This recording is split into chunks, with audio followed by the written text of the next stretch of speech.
नमस्कार दोस्तों, राउज आईएएस के हिंदी यूट्यूब चैनल पर आपका स्वागत है। दोस्तों, राउज आईएएस के हिंदी यूट्यूब चैनल पर नोबेल पुरस्कार वर्ष 2023 के लिए एक वीडियो सीरीज की शुरुआत की गई है, जिसमें पहला लेक्चर नोबेल पुरस्कार की पृष्ठभूमि पर आधारित था। आज का लेक्चर उसी वीडियो सीरीज का दूसरा लेक्चर है, जो भौतिकी के नोबेल पुरस्कार पर आधारित है। दोस्तों, हमारा लक्ष्य इस वीडियो के माध्यम से यह है कि अगर भौतिकी के नोबेल पुरस्कार पर आपको आगामी यूपीएससी के परीक्षा में, चाहे वो प्रारंभिक परीक्षा हो, चाहे वो मुख्य परीक्षा हो, इससे संबंधित कोई भी प्रश्न आता है तो उसको आसानी से आप समझ सकें और आसानी से हल कर सकें, ऐसा प्रयास करके ही हम इस वीडियो को आपके समक्ष ला रहे हैं। तो दोस्तों, आज का लेक्चर अब हम शुरू करते हैं और सबसे पहले यह समझ लेते हैं कि वर्ष 2023 के लिए नोबेल पुरस्कार किनको मिला है, और फिर हम इस क्लास की रूपरेखा बनाएंगे और उसके अनुसार ही आगे बढ़ेंगे। तो शुरू करते हैं क्लास को। सबसे पहले यह समझते हैं कि वर्ष 2023 के लिए भौतिकी का नोबेल पुरस्कार किसको मिला है। तो दोस्तों, जैसा कि मैं पिछले लेक्चर में आपको बताया था कि नोबेल पुरस्कार संयुक्त रूप से 3 लोगों को दिया जा सकता है एक ही क्षेत्र में। जो आप यहां देख रहे हैं, भौतिकी का नोबेल पुरस्कार संयुक्त रूप से 3 लोगों को दिया गया है। और वो 3 लोग कौन कौन से हैं, उनका आप पिक्चर भी देख रहे हैं। पियरे एगोस्टेनी, फेरेंक क्रांस और एनी एल हुलियर।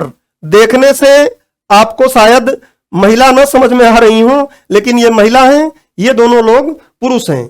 इनका नाम इधर भी लिखा है। अब देखिए, संदर्भ क्या है कि भौतिक विज्ञान के क्षेत्र में वर्ष 2023 के लिए नोबेल पुरस्कार 3 लोगों को संयुक्त रूप से दिया गया है।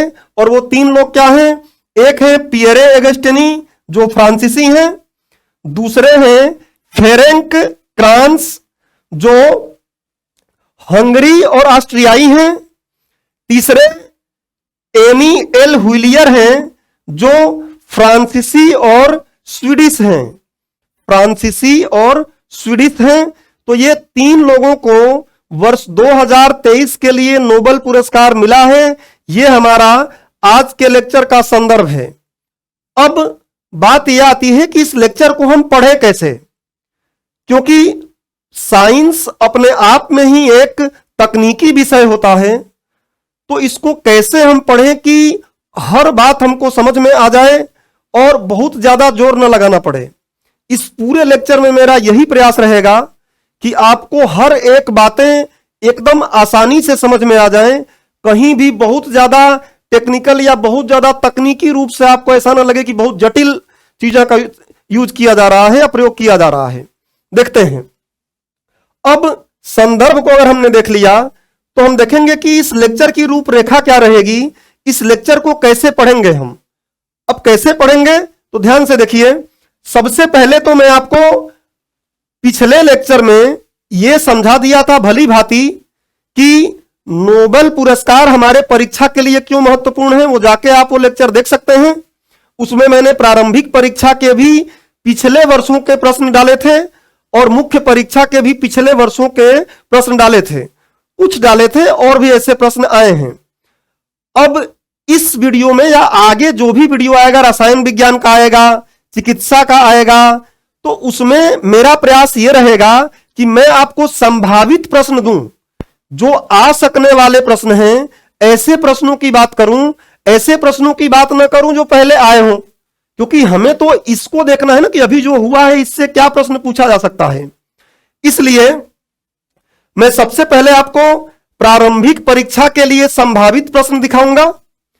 2 प्रश्न प्रीलिम्स के लिए संभावित रूप से मैंने बनाया है, वो आपको दिखाऊंगा। और पैटर्न पूरा यूपीएससी का है, क्योंकि हम पढ़ने ही यहां पे आए हैं किसके लिए, यूपीएससी की परीक्षा के लिए तैयारी कर रहे हैं और यूपीएससी में भी सिविल सेवा की तैयारी के लिए पढ़ रहे हैं। तो उसी आधार पर, उसी के मानकों के आधार पर ही पढ़ने का हम प्रयास करेंगे। दूसरा क्या है, मुख्य परीक्षा के लिए संभावित प्रश्न हम देखेंगे, और इन प्रश्नों का उत्तर शुरू में ढूंढने की जरूरत नहीं है। इन प्रश्नों का उत्तर आप लास्ट में खुद महसूस करेंगे कि हां, पूरा पढ़ने के बाद मुझे इन प्रश्नों का उत्तर बहुत अच्छे से आ रहा है और व्याख्या के साथ आ रहा है, जिससे कि आप ये निर्णय भी ले सकें कि जो हम लेक्चर देखे हैं इसका सही सही उपयोग हम कर पा रहे हैं और सही तरीके से इसको हम समझ पा रहे हैं। उसके बाद हम पढ़ेंगे एटो सेकेंड क्या है। एटो सेकेंड क्यों? क्योंकि एटो सेकेंड के लिए ही इन लोगों को नोबेल पुरस्कार मिला है। अभी थोड़ी देर बाद हम सारी बात आसानी से समझने लगेंगे। एटो भौतिकी क्या है यह देखेंगे हम। उसके बाद एटो भौतिकी का विभिन्न क्षेत्रों में उपयोग देखेंगे कि एटो भौतिकी का चिकित्सा में क्या उपयोग है, क्योंकि इसका चिकित्सा में भी बहुत ही ज्यादा उपयोग दिखेगा हमको। हम देखेंगे कि खगोल विज्ञान में इसका क्या उपयोग है। हम देखेंगे कि इलेक्ट्रॉनिक उपकरणों में इसका क्या उपयोग है। तो कई अलग अलग आयामों में इसका हम उपयोग देखेंगे, लेकिन ये बातें मैंने आपको यहां पे संक्षिप्त में लिख दिया। अगर आप चाहते हैं कि एटो सेकेंड और एटो भौतिकी को हम बहुत अच्छे से समझ सकें, तो इसके लिए आपको सामान्य विज्ञान के फिजिक्स के बारे में भी थोड़ा नॉलेज रखना पड़ेगा। अब आपके मन में एक प्रश्न उठ सकता है कि सामान्य विज्ञान से तो प्रश्न यूपीएससी 2014 के बाद से पूछ ही नहीं रहा है, तो क्या जरूरत है, क्यों ना हम केवल इसी पैटर्न पर पढ़ लें कि क्या है एटो सेकेंड, क्या है एटो भौतिकी, क्या है और इसका उपयोग क्या है। जो मेंस के हिसाब से तो बहुत बढ़िया है, लेकिन प्रीलिम्स में हो सकता है यूपीएससी की आने वाले वर्षों में सामान्य विज्ञान से ही कई प्रश्न पूछ दे, और इसलिए हमें कोई भी प्रश्न या कोई भी सेक्शन ये सोच कर नहीं चलना है कि इससे एग्जाम में नहीं कुछ पूछा जाएगा। बेहतर यह है कि अगर न्यूज में आया है तो उसके बारे में हम समझ लें। तो मेरा प्रयास पूरा यह रहेगा कि आपको मैं एक्चुअल तरीके से वास्तविक रूप से समझा सकूं कि एटो सेकेंड और एटो भौतिकी क्या है, और इसलिए मैं कुछ आपको सामान्य विज्ञान की समझ भी यहां पर दूंगा। और सामान्य विज्ञान की समझ कैसे, थोड़ा सा आपको पहले मैं समझा दूं यहां पे कि ये पूरा एक्सपेरिमेंट, पूरा ये प्रायोगिक विधि है जो इस बार के नोबेल लॉरिएट्स हैं भौतिक विज्ञान के, उन्होंने पूरा ये एक्सपेरिमेंट किया है। उनका एक्सपेरिमेंट ये रहा है, उनका एक्सपेरिमेंट ये रहा है, उनका प्रयोग इन पर रहा है, इन बिंदुओं पर रहा है। तो अगर इन बिंदुओं को हम नहीं समझ पाए तो इतना तो गारंटी है कि हम ये नहीं समझ पाएंगे कि आखिर में उनका क्या योगदान रहा है इसमें। तो इसलिए हम इसको एकदम आधारभूत और आसान तरीके से समझेंगे कि आसानी से ये बात समझ में आ जाए कि ये चीजें क्या हैं, और इनके बारे में भी छोटी छोटी परिभाषाएं हम पढ़ लेंगे जो आपको परीक्षा में काम आएगा अगर प्रारंभिक परीक्षा में पूछता है तो। दूसरी बात, आप लिखने का प्रयास नहीं करेंगे, मेरी बातों को ध्यान से सुनेंगे, क्योंकि जो कुछ भी मैं यहां पढ़ा रहा हूं उसका आपको पीडीएफ यूट्यूब के लिंक में ही मिल जाएगा, वहां से आप डाउनलोड कर सकते हैं। तो ध्यान से लेक्चर को सुनेंगे बस। आते हैं फिर से हम लोग अपने टॉपिक पर और देखते हैं कि तो ये तो रहा रूपरेखा। इस रूपरेखा के लिए मैं आपको ये सामान्य विज्ञान की मूलभूत बातें समझाऊंगा, पहले बता दिया। अब आ जाते हैं हम लोग सबसे पहले संभावित प्रश्नों पर कि संभावित प्रश्न इससे क्या आ सकते हैं। आंसर देने की जरूरत ही नहीं है, आंसर तो पूरा पढ़ने के बाद ही दे पाएंगे आप, उत्तर तभी दे पाएंगे जब आपको आएगा ये चीज।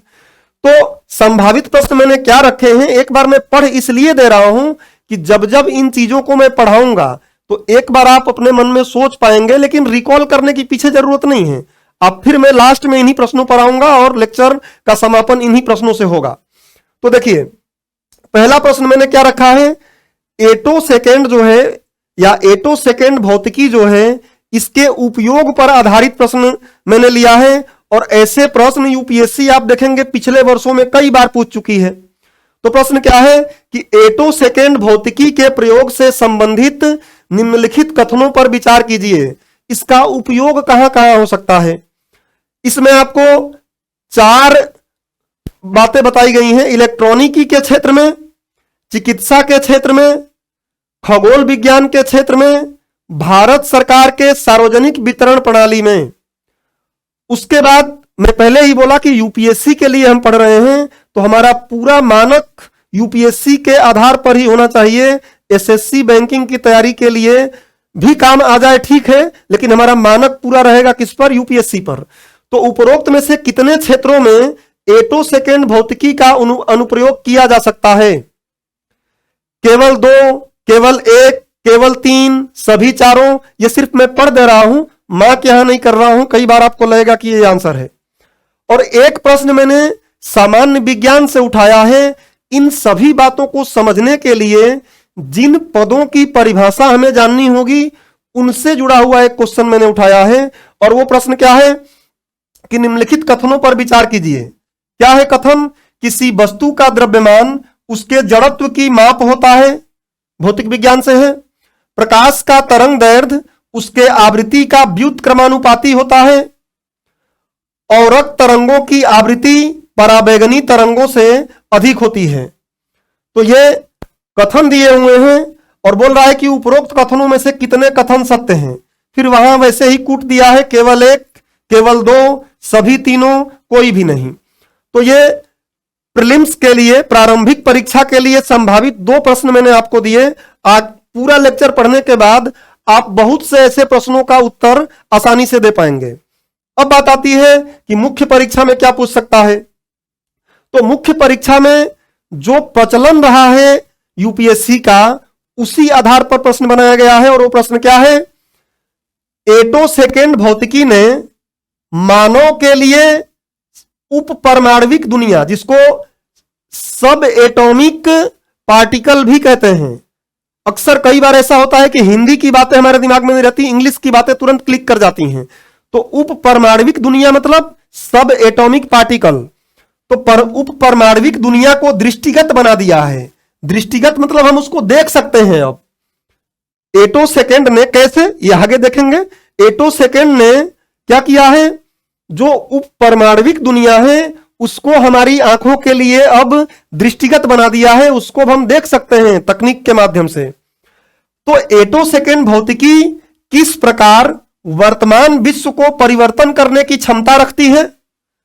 यह तकनीक किस तरीके से जो आज वर्तमान विश्व है इसको बदलने की ताकत रखती है। जैसे मोबाइल टेलीफोनी ने कितना बदल दिया, इंटरनेट ने कितना बदल दिया दुनिया को, ऐसे ही अभी मैं क्लास ले रहा हूं, यह भी एक तकनीक है। तो इन तकनीकों ने उस समय की दुनिया को आज कैसे बदल दिया है, वैसे ही ये तकनीक किस तरीके से वर्तमान विश्व को बदलेगा, ये इसमें क्या क्षमता रखती है तथा इसके समक्ष क्या चुनौतियां हैं, डेफिनेटली इस बात को भी हम पढ़ लेंगे। तो पहले मैं आपको बताया कि रूपरेखा में सबसे पहले क्या था, प्रारंभिक परीक्षा का प्रश्न और मुख्य परीक्षा का प्रश्न, ये दोनों मैंने आपको बता दिया। अब यहीं लगे हाथों उप परमाणविक दुनिया क्या है समझ लेते हैं, क्योंकि मैं पहले ही बोला कि ये लेक्चर हर एक वर्ग के या हर एक बैकग्राउंड के, चाहे वो आर्ट्स के स्टूडेंट हो चाहे साइंस के स्टूडेंट हो, सबके लिए काम आएगा। और एकदम बेसिक तरीके से बातों को मैं समझा रहा हूं। देखिए, जो कोई भी पदार्थ होता है, आप विश्व का, इस ब्रह्मांड का कोई भी पदार्थ देख लो, तो विश्व का कोई भी जो पदार्थ होता है वो किससे बना होता है? बहुत से अणुओं से मिलकर बना होता है, बहुत से मॉलिक्यूल से मिलकर बना होता है। और प्रत्येक जो अणु होते हैं वो किससे बने होते हैं? बहुत से परमाणुओं से मिलकर बने होते हैं। बहुत से परमाणुओं से मिलकर कौन बना होता है? अणु बना होता है। मैं पहले बोला पदार्थ, देखिए पदार्थ किससे बना होता है? तो पदार्थ बना होता है बहुत से अणुओं से, और अणु बने होते हैं बहुत से परमाणुओं से। और परमाणु जो होते हैं, हर एक परमाणु के अंदर एक नाभिक होता है। हर एक परमाणु के अंदर एक नाभिक होता है, एक न्यूक्लियस होता है। और इस न्यूक्लियस के अंदर 2 कण होते हैं। इस न्यूक्लियस के अंदर 2 कण होते हैं, और वो 2 कण क्या हैं? तो एक है प्रोटॉन, एक है प्रोटॉन और दूसरा क्या है, न्यूट्रॉन। प्रोटॉन और न्यूट्रॉन ये दो कण होते हैं किसमें, नाभिक में, ध्यान रखिएगा। और इस नाभिक के चारों ओर, मैं यहां से आगे बढ़ाता हूं, ये अगर नाभिक है तो इस नाभिक के चारों ओर कक्षाएं पाई जाती हैं, कोष पाई जाती हैं, और इन कोषों में इलेक्ट्रॉन भरे होते हैं। और ये इलेक्ट्रॉन क्या करते हैं, घूमते रहते हैं। ये इलेक्ट्रॉन रिवॉल्व करते रहते हैं, लगातार घूमते रहते हैं। और जनरली आप बस ये समझ लीजिए, क्योंकि हम यहां पर प्योर साइंस पढ़ने नहीं आए हैं, यूपीएससी पर आधारित साइंस पढ़ने आए हैं, इसलिए बस ये समझ लीजिए कि प्रोटॉन, न्यूट्रॉन और ये इलेक्ट्रॉन, इन तीनों को हम बोल सकते हैं क्या, कि ये उप परमाणविक अणु है, उप परमाणविक कण है, अणु नहीं बोल सकते, उप परमाणविक अणु है।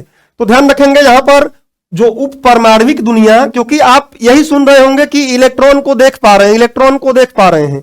एग्जाम में इलेक्ट्रॉन न बोलकर उप परमाणविक दुनिया बोलेगा और फिर तकलीफ हो जाएगी हमारे लिए कि ये तो इलेक्ट्रॉन का हम पढ़े थे, उप परमाणविक दुनिया क्या हो गई। तो ध्यान रखिएगा कि उप परमाणविक दुनिया में हम मुख्य रूप से प्रोटॉन, न्यूट्रॉन और इलेक्ट्रॉन को शामिल करेंगे। और इनके बारे में संक्षिप्त बात दिमाग में आप रख सकते हैं क्या, कि जो प्रोटॉन होता है यह धनावेशित होता है, इस पर धनावेश होता है और इसका द्रव्यमान 1.673 इंटू 10⁻⁻27 किलोग्राम होता है। और इसका यही बता रहा हूं कि यह आवेश जो है वो क्या है, इसका +1 बोल रहा है, जो भी मतलब इसका आवेश अगर आप वैसे देखेंगे तो क्या होता है, 1.6 इंटू 10⁻⁻19 कूलाम बोलते हैं आवेश को। इतना डिटेल में हमको जाना नहीं है, बट ठीक है आपको मैं बता देता हूं। और यह धनात्मक होता है। ऐसे ही न्यूट्रॉन जो होता है, न्यूट्रॉन का उदासीन होता है, उस पर कोई आवेश नहीं होता है, न तो वो प्लस होता है और न तो वो माइनस होता है। उसका द्रव्यमान भी लगभग बराबर होता है प्रोटॉन के, और पहले ही बताया कि आवेश उस पर कोई नहीं होता है। और ये तुलना कर रहा है इनके द्रव्यमानों का, ये जरूरी है हमको जानना कैसे, कि इन दोनों का द्रव्यमान लगभग बराबर है। मान लो 1-1 है, तो इलेक्ट्रॉन का द्रव्यमान क्या है, इलेक्ट्रॉन ऋणावेशित होता है, इस पर ऋण आवेश होता है, ऋणावेशित कण है इलेक्ट्रॉन, क्योंकि इलेक्ट्रॉन न्यूज में है तो इलेक्ट्रॉन पर ही कहीं पीटी में क्वेश्चन बना ले, इसलिए इलेक्ट्रॉन क्या होता है, ऋणावेशित होता है। ध्यान रखेंगे, इलेक्ट्रॉन ऋणावेशित होता है और इलेक्ट्रॉन बहुत हल्का होता है, इनकी तुलना में बहुत हल्का। देखिए इनका द्रव्यमान अगर 1-1 है तो इसका द्रव्यमान कितना कम है इनसे, इनकी तुलना में 0.00055 किलोग्राम, बहुत कम होता है, मतलब इनकी तुलना में बहुत कम है, हल्का है। और आवेश क्या है इसका, ऋणात्मक। तो ये सब एटॉमिक पार्टिकल आप समझ गए, और विश्व के सारे जो पदार्थ बने हैं ये आपने समझ लिया।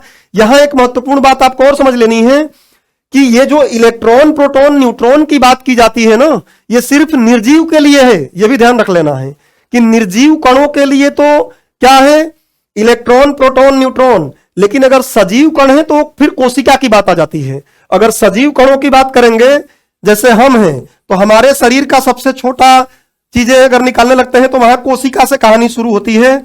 ये आप सुने होंगे, तो ये छोटी मोटी बातें आपको दिमाग में रखनी है कि सजीवों के लिए कोशिका हम जाएंगे, फिर कोशिकांग उसके अंदर घुसेंगे, लेकिन निर्जीवों के लिए क्या होता है, अणु, परमाणु, इलेक्ट्रॉन, प्रोटॉन, न्यूट्रॉन, इनकी बातें करते हैं। तो उम्मीद करता हूं कि इस प्रश्न के साथ ही आपको एक अच्छा खासा दृष्टिकोण मिल गया कि पदार्थ बनते कैसे हैं और उप परमाणविक कण कौन कौन से हैं। अब आगे बढ़ते हैं, हम आगे क्या देखेंगे कि नोबेल पुरस्कार मिला क्यों है। नोबेल पुरस्कार मिला क्यों है, क्योंकि इतनी बातें हमको समझ में आ गई, तो अब हमको यह समझना है कि अब नोबेल पुरस्कार इनको क्यों मिला है। देखिए ये इलेक्ट्रॉन जो हैं, इनको आपस में बात करते हुए दिखाया गया है। ये दोनों आपस में गपशप कर रहे हैं, दोनों आपस में गपशप कर रहे हैं, और हम सुन नहीं पाते थे कि आखिर में ये क्या बोल रहे हैं, आखिर में इनके अंदर क्या ऐसा चीजें चल रही हैं, हम न देख पाते थे, तो हमको कुछ समझ में नहीं आता था। इन तीनों विद्वानों ने मिलकर क्या कर लिया है, तो इनकी गतिविधियों को देखने का तरीका बना दिया है। और देखने के लिए हमें क्या चाहिए होता है, सिंपल सी बात, अगर आप मुझे देख पा रहे हैं तो प्रकाश के कारण देख पा रहे हैं। अगर प्रकाश है तो देख पा रहे हैं, प्रकाश नहीं है तो नहीं देख पा रहे हैं। लेकिन बड़ी वस्तुओं के लिए तो ये प्रकाश काम कर जा रहा है। जो एकदम छोटी छोटी वस्तुएं हैं उनके लिए प्रकाश भी हमको क्या चाहिए, सूक्ष्म चाहिए, छोटा प्रकाश चाहिए। अब देखिए यही जटिलता आ जाती है। अगर मैं सीधे यहां से यही बोलते हुए आगे इसके अनुप्रयोग पे निकल जाऊंगा तो कहानी समझ में नहीं आएगी, क्योंकि आपके मन में एक प्रश्न उठ ही जाएगा कि ये छोटा प्रकाश क्या होता है। तो छोटा प्रकाश हम देखेंगे, अभी आगे जब हम पढ़ेंगे तो हम देखेंगे छोटा प्रकाश का क्या मतलब है। एक्चुअली होता क्या है, पहले समझ लें कि नोबेल पुरस्कार क्यों मिला है। देखिए, पदार्थ में इलेक्ट्रॉन गतिशीलता के अध्ययन के लिए प्रकाश के एटोसेकेंड पल्स, एटोसेकेंड पल्स क्या है यह भी मैं आपको समझाऊंगा। तो एटोसेकेंड पल्स उत्पन्न करने वाले प्रयोगात्मक विधि को खोजने के लिए इन लोगों को नोबेल पुरस्कार मिला है। हम तुरंत यहां पर 3-4 चीजें देख पा रहे हैं कि एटोसेकेंड क्या है, एक क्वेश्चन मार्क बन गया। आखिर में ये एटोसेकेंड पल्स क्या है, दूसरा क्वेश्चन मार्क बन गया। उसके बाद क्या हो गया, तो इलेक्ट्रॉन को तो हमने समझ ही लिया कि इलेक्ट्रॉन क्या है। तो अब इन बातों को हम समझना शुरू करेंगे कि क्या है। बस ये समझ लीजिए कि इन्होंने प्रकाश की एक बहुत ही छोटी सी पल्स को जनरेट किया है, स्पंद। पल्स को हम हिंदी में क्या बोलते हैं, स्पंद। और कई जगह पर तो लोग पल्स को दाल भी लिख रहे हैं। तो दाल आप लोग मत लिखिएगा, अगर दाल लिख दिए तो फिर यूपीएससी का चेक करने वाला परेशान हो जाएगा कि भैया ये दाल क्या है। तो दाल नहीं है, पल्स मतलब स्पंद बोलेंगे हिंदी में, अदरवाइज हम लोग पल्स ही यूज कर लेंगे, इतना इंग्लिश का शब्द हिंदी में चलता है। तो एटोसेकेंड पल्स क्या है, इस एटोसेकेंड पल्स के माध्यम से ही इलेक्ट्रॉनों की गतिविधियों को, चूंकि इलेक्ट्रॉन बहुत तेजी से घूम रहा है अपनी कक्षा में, और इतनी तेजी से जब घूम रहा है तो उसको देखने के लिए हमें क्या करना पड़ेगा, बहुत छोटा सा प्रकाश का पल्स लाना पड़ेगा। और उस छोटे से प्रकाश के पल्स को इन्होंने क्या किया है, खोज लिया है।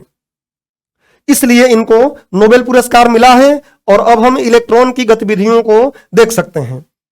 तो ये बात तो हो गई कि क्यों मिला है। अब हम लोग आ जाते हैं, इन्हीं बातों को हमें समझना है। इन बातों को हमें ध्यान से समझना है कि ये क्या है, क्योंकि ये नोबेल प्राइज या नोबेल पुरस्कार का जो वेबसाइट है वहां जाएंगे तो ये सारे जो पिक्चर यहां लगाए गए हैं वहीं से लिए गए हैं। तो यहां पर प्रकाश तरंगे का अध्यारोपण हो रहा है, तो एक शब्द मन में आ जाता है कि ये अध्यारोपण क्या है। दूसरा आप देखेंगे तो यहां इन्होंने एक एक्सपेरिमेंट सजाया है, इस एक्सपेरिमेंट से लेजर के माध्यम से स्पंद या पल्स को उत्पन्न किए हैं, ये क्या है। फिर यहां पर थोड़ी बात हुई है कि एटोसेकेंड आखिर में कितना छोटा होता है, ये अभी नेक्स्ट स्लाइड पर ही बात करेंगे। मतलब एक्सट्रीम छोटा है, यहां पे तुलना करके बताया गया है, देखिएगा। फिर यहां पर कुछ ओवरटोन और टोन की बात की गई है, देखेंगे क्या है। और यहां पर भी कुछ जो ये चीजें दिखाई गई हैं इनको संक्षिप्त तरीके से समझ लेंगे क्या है। चलिए, तो इन प्रायोगिक विधियों को ही समझना हमारा महत्वपूर्ण मुद्दा है, और उसके बाद तो उपयोग हम समझ ही लेंगे। जब बात को समझ जाएंगे तो इसका कहां कहां उपयोग है यह समझना सोचना बड़ा आसान हो जाएगा। देखते हैं, देखिए सबसे पहले तो हम समझ ले कि एटोसेकेंड क्या है। एटोसेकेंड है क्या, देखो एटोसेकेंड क्या है। सबसे पहले आप ये समझो कि एटोसेकेंड समय का सूक्ष्म मात्रक है। समय का सूक्ष्म बोलना भी मजेदार बात नहीं है, सूक्ष्म से बढ़िया है अति सूक्ष्म लिखिए। अति सूक्ष्म बहुत छोटा, समय का अति सूक्ष्म मात्रक है। समय को मापने की चीज है ये, तो समय का मात्रक है। और ये कितना छोटा है थोड़ा ये समझ लेते हैं हम। तो छोटा इतना है कि आप एक काम करें कि 1 सेकेंड ले लें। 1 एटोसेकेंड क्या है पहले समझ लें, फिर मैं टेक्निकल बातें करूंगा। मैं तुरंत बोल दूं कि ये 10 की घात माइनस 18 सेकेंड। 1 एटोसेकेंड में 10 की घात माइनस 18 सेकेंड होता है। अगर ये मैं बातें करूंगा तो आपको तुरंत बात समझ में नहीं आएगी, इसलिए आराम से चीजों को समझ लीजिए कि एक बार पढ़िए और ऐसा पढ़िए कि फिर जरूरत न पड़े कुछ भी ढूंढने की। और मैं ये आपको गारंटी दे सकता हूं कि आप इस लेक्चर को पूरा ध्यान से समझ लिए तो आपको कहीं भी कुछ भी ढूंढने की जरूरत नहीं पड़ेगी। अब देखिए 1 सेकंड को लो और इस 1 सेकंड को 10 लाख भागों में बांट दो। कितने भागों में? 10 लाख भागों में बांटो। 10 लाख भागों में बांट दो इसको। अब देखो यही कितना जटिल काम है कि 1 सेकंड लिया और उस सेकंड को क्या किया? 10 लाख भागों में बांट दिया, तोड़ दिया 10 लाख भागों में, और तोड़ने के बाद उसमें से एक टुकड़ा उठा लिया। तो फिर यहां मैं लिख रहा हूं क्या कि 10 लाख भागों में बांटा और बांटने के बाद इसका एक टुकड़ा उठाया। इसमें से एक भाग उठा लो, इसमें से एक भाग ले लीजिए आप, और इसमें से एक भाग लेकर जो एक भाग आया है इसको फिर 10 लाख से भाग दो, इसको फिर 10 लाख भागों में तोड़ दो। 10 लाख भाग में फिर इसको तोड़ दीजिए। 10 लाख भाग तोड़ने के बाद अभी आपको लग रहा होगा कि 8 सेकेंड आ गया, बट 8 सेकेंड अभी भी नहीं आया है। अब क्या होगा कि इसको फिर 10 लाख भागों में बांटो।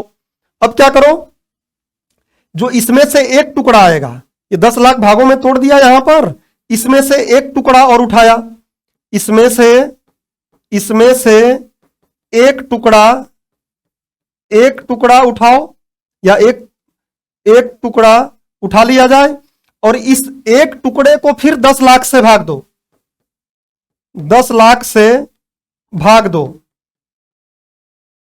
इस एक टुकड़े को फिर से 10 लाख से भाग दो। तब क्या बनेगा? तब जाके जो एक टुकड़ा बनेगा इसका 10 लाख से भाग देने के बाद जो 10 लाख टुकड़े फिर बनेंगे, उस टुकड़े का एक भाग क्या कहलाता है? 8 सेकेंड। अब समझ सकते हैं आप कि कितनी छोटी बात की जा रही है, और इसको हम अलग अलग उदाहरणों से अभी देखेंगे। पहले यह समझ लो, कहीं डरने की कोई बात नहीं है। अभी मैं आगे आपको माइक्रो, पीको ये सब भी बता दूंगा, बट ध्यान से समझो। क्या कहा मैं कि 1 सेकेंड को लिया, उसको 10 लाख से भाग दिया, 10 लाख से भाग दिया तो जो एक भाग इसका मिला, इसको हम क्या बोल देंगे कि ये माइक्रो सेकेंड है। इसको हम क्या बोल देंगे कि ये माइक्रो सेकेंड है, 1 माइक्रो सेकेंड है। और इस 1 माइक्रो सेकेंड, इसका एक भाग लेकर जब फिर से 10 लाख से भाग देकर तोड़े हैं, तो उस समय इसका एक भाग क्या बना है? इसको हम बोलते हैं कि ये क्या है? Picosecond, 1 picosecond. और जब 1 पीको सेकेंड को पकड़ा, इसमें से भी एक टुकड़ा लिए हैं ना, तो इसका एक टुकड़ा लेकर जब हमने तोड़ा तब क्या बना? 8 सेकेंड। तो आप समझ सकते हैं कि यहां क्या हो रहा है? 10 की घात -6 हो रहा है। फिर यहां क्या हो रहा है? 10 की घात -12 हो रहा है। और यहां क्या हो जा रहा है? 10 की घात -18 हो जा रहा है। इतना तोड़ना है। कुल मिलाकर मैं सिंपल भाषा में अगर आपको बोलूं तो 1 सेकेंड को ले लो और 1 सेकेंड को इतना तोड़ दो कि वो क्या बन जाए? ऐसा बन जाए 0.000 ऐसे 18 बार लिखो और फिर 1 लिख दो और आगे यहां सेकेंड लिखो, तो उतना हो जाएगा क्या? 1 8 सेकेंड। तो ये तो एक टेक्निकल थोड़ी सी बातें आपको बताई कि कैसे 1 सेकेंड को तोड़ कर देखिए क्या हालत हो गई है। फिर जो चीज आई है उसको 8 सेकेंड। अब इसको थोड़ा अलग वे में हम समझने की कोशिश करें तो देखिए यहां पे क्या बताया है। यहां इसने ये बताया है, इस बात को मैं अगले स्लाइड पर क्लियर कर रहा हूं, ध्यान से देखिएगा। ये क्या बोल रहा है कि जो हमारा ब्रह्मांड है, ये हमारे ब्रह्मांड को बने हुए लगभग कितना हुआ है? तो 13.8 या बोल सकते हैं कि 1380 करोड़ वर्ष। तो आप बोल सकते हैं जो हमारा ब्रह्मांड अब तक बना है उस ब्रह्मांड का समय है 13.8 अरब वर्ष। 13.8 अरब वर्ष पहले हमारा ब्रह्मांड बना। और इस ब्रह्मांड का जो समय है, इस समय से आप क्या करो, पीछे आते आते किस पे आ जाओ? 1 सेकेंड पर आ जाओ। तो 1 सेकेंड से जितना बड़ा ये है, अब सोचो ये अरब वर्ष है, इस अरब वर्ष को आप सेकेंड में तोड़ लो, कितना आएगा? सेकेंड में तोड़ने का तरीका सिंपल है, कि ये क्या है, अरब वर्ष है, वर्ष है 365 से गुणा करेंगे अरब दिन बनेगा, फिर गुणा करना पड़ेगा 60 से, फिर गुणा करना पड़ेगा 60 से, तो इस तरीके से उसको हम सेकंड बनाएंगे। तो इतना मतलब ब्रह्मांड जब का बना हुआ है तब से जितने सेकंड बीत गए हैं उतना ही सेकंड अगर एक एटो सेकंड से बीतेगा, एक एटो सेकंड में उतने ही वर्ष अगर बीत जाएंगे तब जाके क्या बनेगा, एक सेकंड बनेगा। सिंपल सी बात ये समझ लीजिए कि ब्रह्मांड का जो अब तक का समय काल है इसका एक सेकंड, इसके पीछे जाते जाते जो एक सेकंड बढ़ बढ़ के जो आज तक इतना वर्ष हो गया है, वैसे ही एक एटो सेकंड उतना ही समय लेकर अगर बढ़ेगा तब जाके क्या बनेगा, एक सेकंड बनेगा। इतनी छोटी सी समय को मापने का तरीका इन्होंने इजाद कर लिया है, यह बहुत ही महत्वपूर्ण बात है। यही बात यहां पर नोबेल पुरस्कार के साइट पर दिखाया गया है। वो हमारे हार्ट बीट को एक सेकंड में बोल रहे हैं कि हमारा हार्ट बीट एक सेकंड में होता है, बट आपको पता है कि वो तो एक मिनट में 72 बार लगभग होता है। तो उन्होंने लगभग एक सेकंड में एक हार्ट बीट मान लिया है, एक सेकंड दिखाया है। बोला है कि इस एक सेकंड से बढ़ते बढ़ते जो ब्रह्मांड बना है या ब्रह्मांड का एज जो है उसका एक सेकंड जो है, वैसे ही ये एक सेकंड इस एटो सेकंड के लिए क्या है, ब्रह्मांड के बनने में लगा समय है। तो ये नोबेल पुरस्कार के साइट पर था। इससे आपको ये बात समझ में आ जाएगी कि एटो सेकंड कितनी सूक्ष्म इकाई है। अब हम बात करेंगे कि आगे, सॉरी, तो अब एटो सेकंड क्या है अगर हम समझ लिए तो अगला हमारा टॉपिक क्या रहेगा, इसके जस्ट आगे हम पढ़ लेते हैं कि एटो सेकंड भौतिकी क्या है या केवल एटो भौतिकी क्या है। जो आपको उचित लगे, मैं एटो भौतिकी ही लिखता हूं, मैं यहां पे एटो भौतिकी लिख रहा हूं। अच्छा, यहां पे अगर आप थोड़ा सा और देखें तो आपको यह समझ में आएगा कि हिंदी मीडियम के विद्यार्थियों को पता होगा कि जब हम कोई संपादकीय पढ़ते हैं तो निमेष की बात आती है। निमेष मैं यहां लिख देता हूं, शायद आप सुने हो तो ठीक है, नहीं सुने हो तो कोई बात नहीं है। एक निमेष क्या है, समय का मात्रक है, और निमेष क्या है, पलकों के झपकने का समय है। एक पलक का झपकने का समय जो होता है लगभग आधे सेकंड लोग बोलते हैं। अब समझ सकते हैं कि हम अक्सर बोलते हैं कि पलक झपकते ही हमने काम कर दिया, पलक झपकते ही काम कर दिया, आधा सेकंड, मतलब आधा सेकंड में यह काम हुआ है। तो आप समझ सकते हो कि एटो सेकंड कितना छोटा सेकंड है, कितना छोटा समय है, जिसको कल्पना करना भी हमारे लिए टफ काम था, उसको लोगों ने ढूंढ दिया है। तो निमेष समय का मात्रक है, पलक झपकने का मात्रक बोलते हैं कि पलक एक बार पलके हमारी नीचे गिर रही हैं, इस समय को निमेष कहा जाता है, जो लगभग आधा सेकंड के आसपास कहा जाता है। देखिए एटो भौतिकी क्या है, तो एटो भौतिकी क्या है समझ लो कि भौतिक विज्ञान की वह शाखा, भौतिक विज्ञान की वह शाखा, एक ब्रांच है भौतिक विज्ञान की, भौतिक विज्ञान की वह शाखा जिसमें क्या, तो जिसमें पदार्थ और प्रकाश के बीच, पदार्थ एवं प्रकाश के बीच के अन्योन क्रियाओं का अध्ययन किया जाता है, के अन्योन क्रियाओं का अध्ययन किया जाता है, अन्योन क्रियाओं का अध्ययन किया जाता है। इसको हम क्या बोलते हैं, एटो फिजिक्स या एटो भौतिकी। अब अन्योन क्रियाएं आपके लिए नया शब्द मिल जाए। अन्योन क्रिया मतलब होता है इंटरेक्शन, इंटरेक्शन अन्योन क्रिया, यही तो हो रहा है ना। प्रकाश की एक छोटी सी कण इलेक्ट्रॉन पे जा रही है या मॉलिक्यूल में एंट्री कर रही है, अणु में अंदर जा रही है, और उनके अन्योन क्रिया से फिर हमको इलेक्ट्रॉन दिखाई दे रहा है, इलेक्ट्रॉन हमको विजिबल हो जा रहा है, दृष्टिगत हो जा रहा है। मतलब अगर आपसे कभी एटो भौतिकी के बारे में कोई पूछता है तो आप बोलेंगे कि यह विज्ञान की वह शाखा है जिसमें पदार्थ एवं प्रकाश के बीच अन्योन क्रियाओं का अध्ययन किया जाता है। तो अभी हमने क्या समझ लिया कि एटो सेकेंड क्या है, एटो भौतिकी क्या है। अब आगे चलते हैं। एटो सेकेंड, एटो भौतिकी अगर आप समझ लिए तो आप देखेंगे कि मैक्सिमम जो क्लासेस ली गई हैं या बताई गई हैं जो यूट्यूब पे उपलब्ध है, उसमें इसके बाद अनुप्रयोग बता दिए गए हैं कि क्या क्या इसके अनुप्रयोग हैं। लेकिन आपके मन में बहुत से भी प्रश्न होंगे, उन प्रश्नों को हम सॉल्यूशन लेते हुए अनुप्रयोग करेंगे, जिससे कि आपको खुद ही समझ में आने लगे कि इसका उपयोग कहां कहां है। समझिए, सबसे पहले 10 की घातों के रूप में पैमाना समझ लेते हैं, क्योंकि अभी मैं 10 की घात -18 लिखा। 10 की घात -18 को मैंने क्या बोला, एटो सेकेंड बोला या एटो नाम दिया। -12 को पीको बोला, -6 को माइक्रो बोला। तो ये क्या चीजें हैं भाई, इनके बारे में भी थोड़ा समझ लिया जाए। तो देखिए, मैंने यहां पे सिंबल के साथ 10 की घात लगा दिए हैं। मैं आपको यहां सरल करके समझा देता हूं कि 10 की ऋणात्मक घातों के क्या नाम देंगे हम। 10 की ऋणात्मक घातें, और यहां पे हम लिख लेते हैं क्या, धनात्मक घातें। तो ध्यान से इस बात को समझ लें आप। देखिए, 10 की घात अगर 0 कर दिया जाए कहीं, तो इसका मतलब तो होता है 1।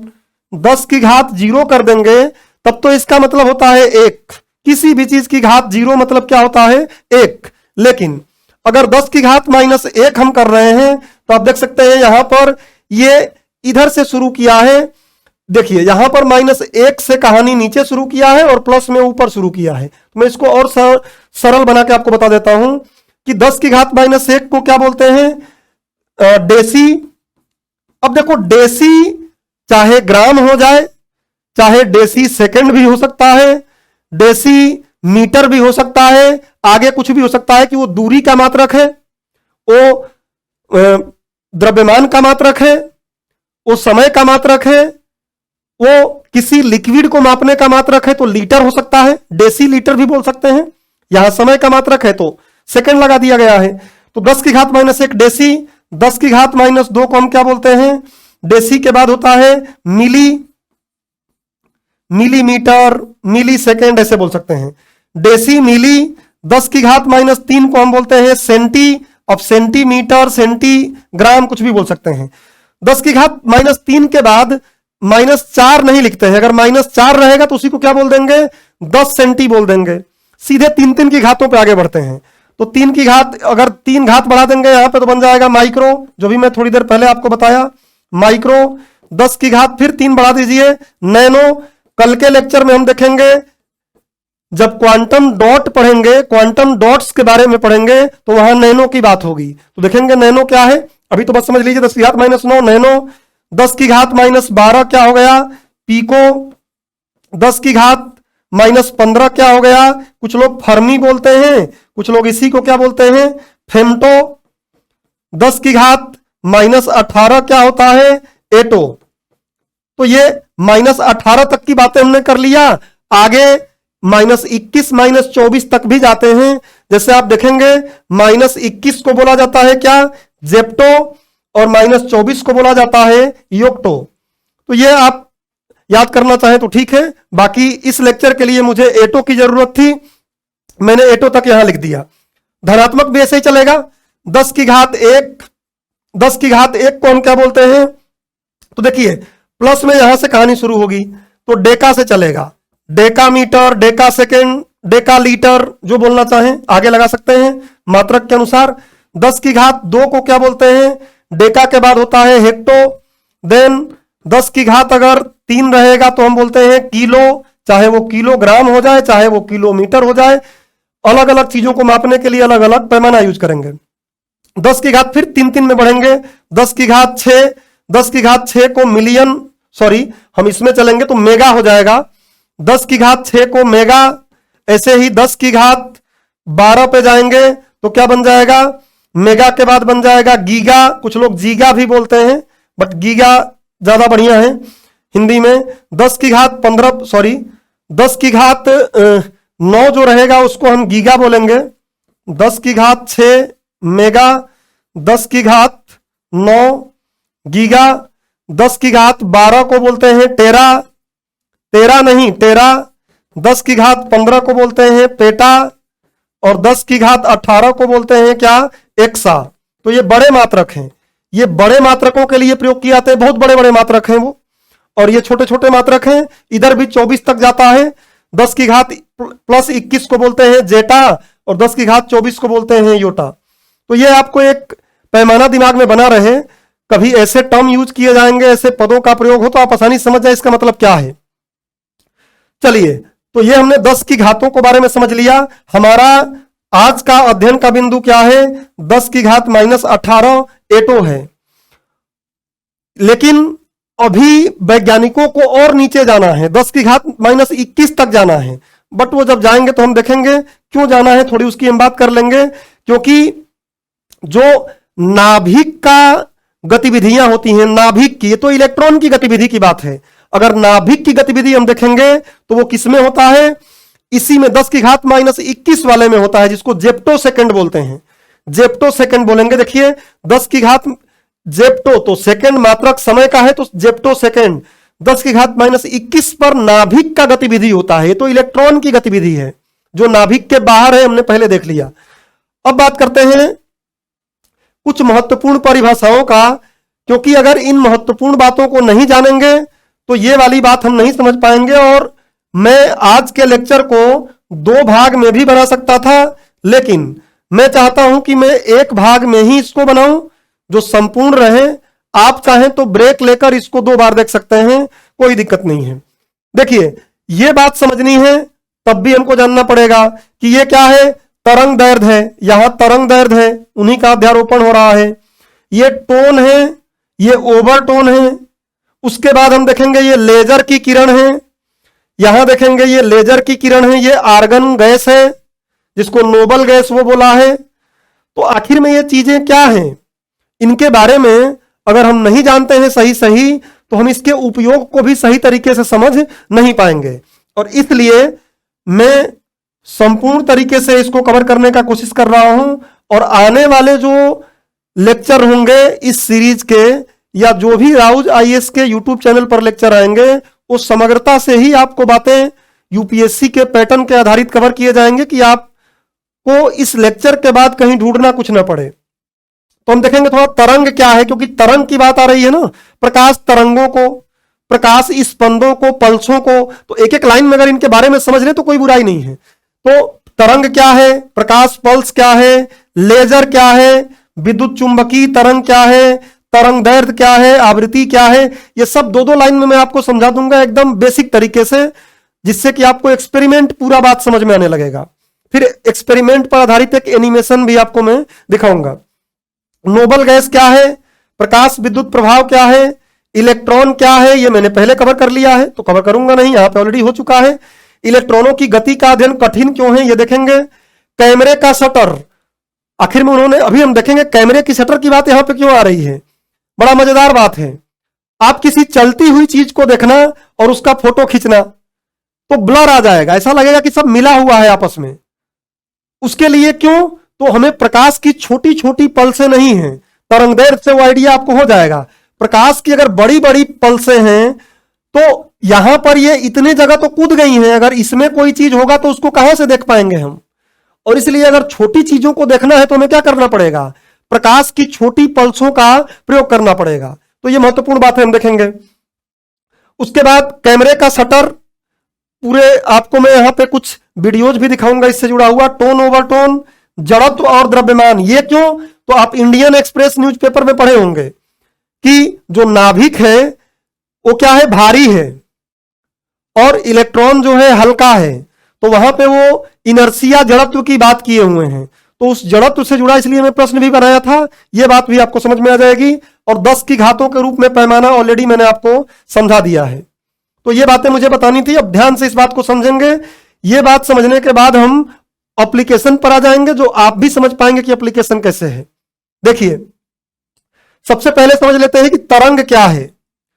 देखो, तरंग मतलब क्या, मैं जो बोल रहा हूं ना इस क्लास में, तो यहां पर माध्यम है, गैस है, और उस गैस में मैं विक्षोभ पैदा कर दे रहा हूं। विक्षोभ नहीं समझ में आया, डिस्टरबेंस समझ लो। पानी में पत्थर फेंक दो, देखो विक्षोभ पैदा हो जाता है। अगर गिटार में आप ऐसे विक्षोभ पैदा करते हैं तभी तो उसमें ध्वनि आती है। तो ये क्या है, तरंग एक विक्षोभ है। और विक्षोभ करता क्या है, तो ऊर्जा को एक जगह से दूसरे जगह तक ले जाता है। कैसे? गिटार पर अगर आप एक बार क्लिक करते हैं तो वहां से ऊर्जा को क्या करता है, वो दूसरे सिरे पर ले जाता है। मैं यहां जब बोल रहा हूं तो क्या हो रहा है, मैं यहां वायु में विक्षोभ पैदा कर दिया और ये विक्षोभ जो है क्या हो रहा है, आगे बढ़ रहा है। तो तरंग क्या है, बस इतना आपको समझना है कि तरंग एक प्रकार का विक्षोभ, डिस्टरबेंस है जो ऊर्जा को एक स्थान से दूसरे स्थान तक संचरित करता है। और इतनी ही बात हमको समझनी है। तरंग ऐसे चलता है, ध्यान रखिएगा, तरंग इस तरीके से चलता है और तरंग का जो ऊपरी भाग होता है इसको हम श्रृंग बोलते हैं, क्रेस्ट बोलते हैं, और जो नीचे वाला भाग होता है इसको हम गर्त बोलते हैं, इसको हम ट्रफ बोलते हैं। तो ये गर्त और ये श्रृंग, इसी रूप में तरंग आगे बढ़ता है। ध्वनि वगैरह हमें यहां नहीं पढ़ना, ध्वनि वगैरह संपीड़न विरलन में भी चलता है, वो हमें यहां जरूरत नहीं है। प्रकाश की जो तरंग होती है वो इसी रूप में चलती है, श्रृंग और गर्त के रूप में, और वो ऊर्जा को यहां अगर कोई डिस्टरबेंस पैदा हुआ ऊर्जा देकर तो इस ऊर्जा को दूसरे सिरे तक ले जाती है। तो तरंग अगर आएगा तो आप आराम से बता सकते हैं कि तरंग एक प्रकार का विक्षोभ है जो ऊर्जा को एक स्थान से दूसरे स्थान तक स्थानांतरित करता है। बस इतना ही हमको यहां जानना है। अब बात करते हैं कि प्रकाश पल्स क्या है। देखिए, प्रकाश पल्स मतलब क्या, स्पंद। तरंग क्या होती है, सतत होती है। तरंग जो रहती है सतत रहेगी, लगातार रहेगी। तरंग होती है लगातार, सतत। लेकिन स्पंद क्या होती है, टुकड़ों में होती है। एक यहां मिल गई, फिर यहां मिली, फिर यहां मिली, फिर यहां मिली, तो ये क्या है, टुकड़ों में मिलेगी। तो प्रकाश तरंगों का ही एक क्या होता है, सूक्ष्म भाग होता है जो विविध रूप में मिलता है, डिस्क्रीट रूप में मिलता है। विविध रूप मतलब क्या, कंटिन्यूअस नहीं मिलेगा, सतत नहीं मिलेगा। तो प्रकाश, ये भी प्रकाश का ही तरंग है, लेकिन ये सतत रूप में मिल रहा है, लगातार मिल रहा है। लेकिन ये क्या हो रहा है, तो ये सतत रूप में न मिलकर स्पंदों के रूप में मिल रहा है, विविध रूप में मिल रहा है, डिस्क्रीट रूप में मिल रहा है। ये बात आपको दिमाग में रखनी है। अब बात आती है, देखिए मैं पढ़ भी देता हूं। प्रकाशी तरंग का एक सूक्ष्म भाग पल्स कहलाता है। इसको उत्पन्न करने के लिए सामान्यतः लेजर किरणों का प्रयोग किया जाता है। ऐसे एक कथन बना देगा यूपीएससी के प्रारंभिक परीक्षा में। तो लेजर क्या है, यह भी प्रश्न उठ जाता है। तो लेजर क्या है वो समझ लेते हैं। देखिए, लेजर क्या है, पहले पूछ भी चुका है बहुत पहले लेजर का फुल फॉर्म यूपीएससी के परीक्षा में, लेकिन वो पहले पूछा है, 2014 के पहले वर्षों में पूछा हुआ है। तब ऐसे प्रश्न पूछता था यूपीएससी। ये मैंने आपको फर्स्ट भाग में इस सीरीज के बता दिया है, वहां आप देख सकते हैं। तो लेजर क्या है, सबसे पहले लेजर का पूरा नाम समझ लीजिए कि उद्दीपित उत्सर्जन प्रक्रिया द्वारा प्रकाश तरंगों का प्रवर्धन, light amplification by stimulated emission of radiation. नाम थोड़ा जटिल है, याद रख लीजिएगा, कभी जरूरत पड़ सकती है। और ध्यान रखिएगा कि ये एक वर्णीय कला संबद्ध प्रकाश है। कला संबद्ध मतलब क्या, जो इसके प्रकाश होते हैं वो एकदम आप देखेंगे तो एक दूसरे में मिले रहेंगे। जैसे आप बाइक या स्कूटी चलाते हैं तो आप देखिएगा एक बटन आगे रहता है, उस बटन को दबा देते हैं तो प्रकाश ऐसे बढ़ के बहुत दूर तक जाता है, और जैसे ही उसको हम फिर दबाते हैं तो प्रकाश पास पास में ही फैल जाता है। तो जब पास पास का देखना होता है तो प्रकाश देखेंगे आप फैल गया है, फैला देते हैं हम, और दूर देखना होता है तो फिर वो बढ़ के जाता है, तो उसको हम कला संबद्ध। ये विज्ञान का एक महत्वपूर्ण मुद्दा है, लेकिन वो हमारे इस विषय का बहुत बड़ा समझने वाला चीज है नहीं, इसलिए आपको जनरली बस ये समझ लेना है कि ये एक वर्णीय, एक रंग का कला संबद्ध प्रकाश तरंग होती है। और महत्वपूर्ण बात यह है कि प्रकृति में ये नहीं पाई जाती है। ऐसे क्वेश्चन यूपीएससी उलझाता है अक्सर कि क्या लेजर तरंगे प्रकृति में पाई जाती हैं, तो लेजर तरंगे कृत्रिम रूप से बनाई जाती हैं। लेजर होता कैसा, पहले मैं फिर से एक बार आपको बता दूं कि कई तरंग है। देखो, एक तरंग ये है, एक तरंग ये है, ये तरंग ये है। तो ये तरंगे क्या है, फैली हुई हैं, और ये सारी मिलके ज्यादा चमक तो उत्पन्न करेंगी, पक्का है। ये सारी मिल जाएंगी तो शक्ति तो ज्यादा आएगा ही ना। अगर मैं बोल रहा हूं, एक दो लोग और इसी रूम में आ जाएं और सभी लोग एक साथ मिलके बोलें तो आवाज तो बढ़ेगी ही ना, क्योंकि आवाज अध्यारोपित होगी, आपस में जुड़ेगी। अध्यारोपण मतलब होता है जुड़ना। तो जब आपस में जुड़ेगी आवाजें, तो जाहिर सी बात है कि आवाजें तेज होंगी। और कई जगहों पर वो व्यतिकरण हम पढ़ते हैं तो विनाशी जहां पर मिलेगा, जैसे दोनों का श्रृंग श्रृंग मिल गया, देखिए दोनों का अगर श्रृंग मिल गया ऐसे तो क्या हो जाएगा, जुड़ के बढ़ जाएगा। लेकिन एक का अगर श्रृंग मिल जाए, दूसरे का गर्त मिल जाए तो प्लस माइनस घट जाएगा। तो कहीं पर आवाज धीमे, कहीं पर आवाज तेज हो जाएगी। तो आवाज की बात है, हम प्रकाश की बात कर रहे हैं। अगर यही प्रकाश हम कुछ ऐसा करें कि एकदम आपस में ऐसे बध के जाएं, एकदम एक के ऊपर एक के ऊपर एक के ऊपर ऐसे बध के जाएं, तो उसको हम क्या बोलेंगे, लेजर। और फिर उससे हम बहुत से काम कर सकते हैं। लेजर का उपयोग आपको पता है कि मल्टीपल डायमेंशन में है, विभिन्न आयामों में है, चिकित्सा के क्षेत्र में है। इससे सर्जरी की जाती है, शल्य चिकित्सा किया जाता है। आप देखेंगे आंखों का ऑपरेशन होता है और भी तमाम प्रकार के उपयोग इसके हैं। तो लेजर का उपयोग एक यहां भी है। तो बस लेजर आप इतना समझ लेना है आपको कि लेजर एक वर्णीय प्रकाश, कला संबद्ध प्रकाश होती है और यह कृत्रिम रूप से बनाई जाती है। इसका पूरा नाम आप दिमाग में रखिएगा। और यह प्रकाश तरंगों के किससे बनती है, तो प्रकाश तरंगों के अध्यारोपण से। मैं यहां दिखा देता हूं, दो बातें दिमाग में रखिएगा। प्रकाश तरंगों के अध्यारोपण, अध्यारोपण को सुप्रीम पोजीशन भी बोलते हैं और सुपर पोजीशन भी बोलते हैं। अध्यारोपण मतलब क्या समझ रहे हैं, एक प्रकाश तरंग ये जा रही है, दूसरी प्रकाश तरंग और इसी के साथ चली, फिर एक और प्रकाश तरंग चली, ऐसे कई प्रकाश तरंगे जा रही हैं। तो आपस में इनका जुड़ना ही क्या कहलाता है, अध्यारोपण। आपस में जुड़ना ही अध्यारोपण। और इस अध्यारोपण से क्या होता है, एक और प्रकाश की प्रक्रिया होती है, व्यतिकरण। और व्यतिकरण प्रक्रिया क्या है, तो जब दो एक जैसी या एक आवृत्ति की प्रकाश तरंगे आकर किसी माध्यम में चलेंगी तो उस समय क्या होगा, जहां जहां ये एक ही कला में मिलेंगी, कला मतलब क्या समझ लीजिए, श्रृंग। अगर दोनों का श्रृंग एक और जा रहा है, देखिए ये मैं डॉट डॉट से ले जा रहा हूं, तो यहां पे क्या हो रहा है, दोनों का श्रृंग एक साथ मिल रहा है, दोनों का गर्त एक साथ मिल रहा है। तो यहां पर प्रकाश की चमक बढ़ जाएगी, यहां पर प्रकाश की चमक बढ़ेगी। इसको हम बोलेंगे कि ये क्या है, संपोषी व्यतिकरण है या रचनात्मक व्यतिकरण है। ये प्रकाश को बढ़ा देगा, प्रकाश की तीव्रता को। और ऐसा भी हो सकता है कि ये प्रकाश किरण ऐसे जा रही है और दूसरी प्रकाश किरण ऐसे डॉट डॉट, देखिए ऐसे जा रही है, ऐसे जा रही है, उल्टा जा रही है। तो एक प्लस एक माइनस दोनों जुड़ेंगे और जितना बचेगा, जैसे इतना ऊपर से घटा दो तो जरा सा बचेगा, तो ये इतना बचेगा, छोटा सा बचेगा। तो इसको हम क्या बोल देंगे, विनाशी व्यतिकरण, विनाशी व्यतिकरण।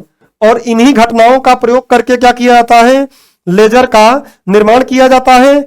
और जो अभी प्रयोग हुआ है एटो सेकेंड पल्स उत्पन्न करने के लिए, उसमें भी इन दोनों प्रयोगों का प्रयोग किया गया है। और वो मैं आपको एक बार साथ साथ दिखाते रहूंगा तो आपका माइंड क्लियर होता रहेगा। देखिए यहां पर वो चीज दिखाई गई है, क्या बोल रहा है कि ये देखिए कई तरंगे हैं और ये तरंगे आपस में अध्यारोपित हो रही हैं सारी। अध्यारोपण होने से क्या हो रहा है, देखिए यहां पर अध्यारोपण जब हुआ तो ये इस तरीके से मिक्स हो गई। और मिक्स होने के बाद देखो कई जगहों पर जहां एक ही कला में श्रृंग श्रृंग मिल रहा है, वहां बड़ा बड़ा हो जा रही है, तीव्रता बढ़ जा रही है।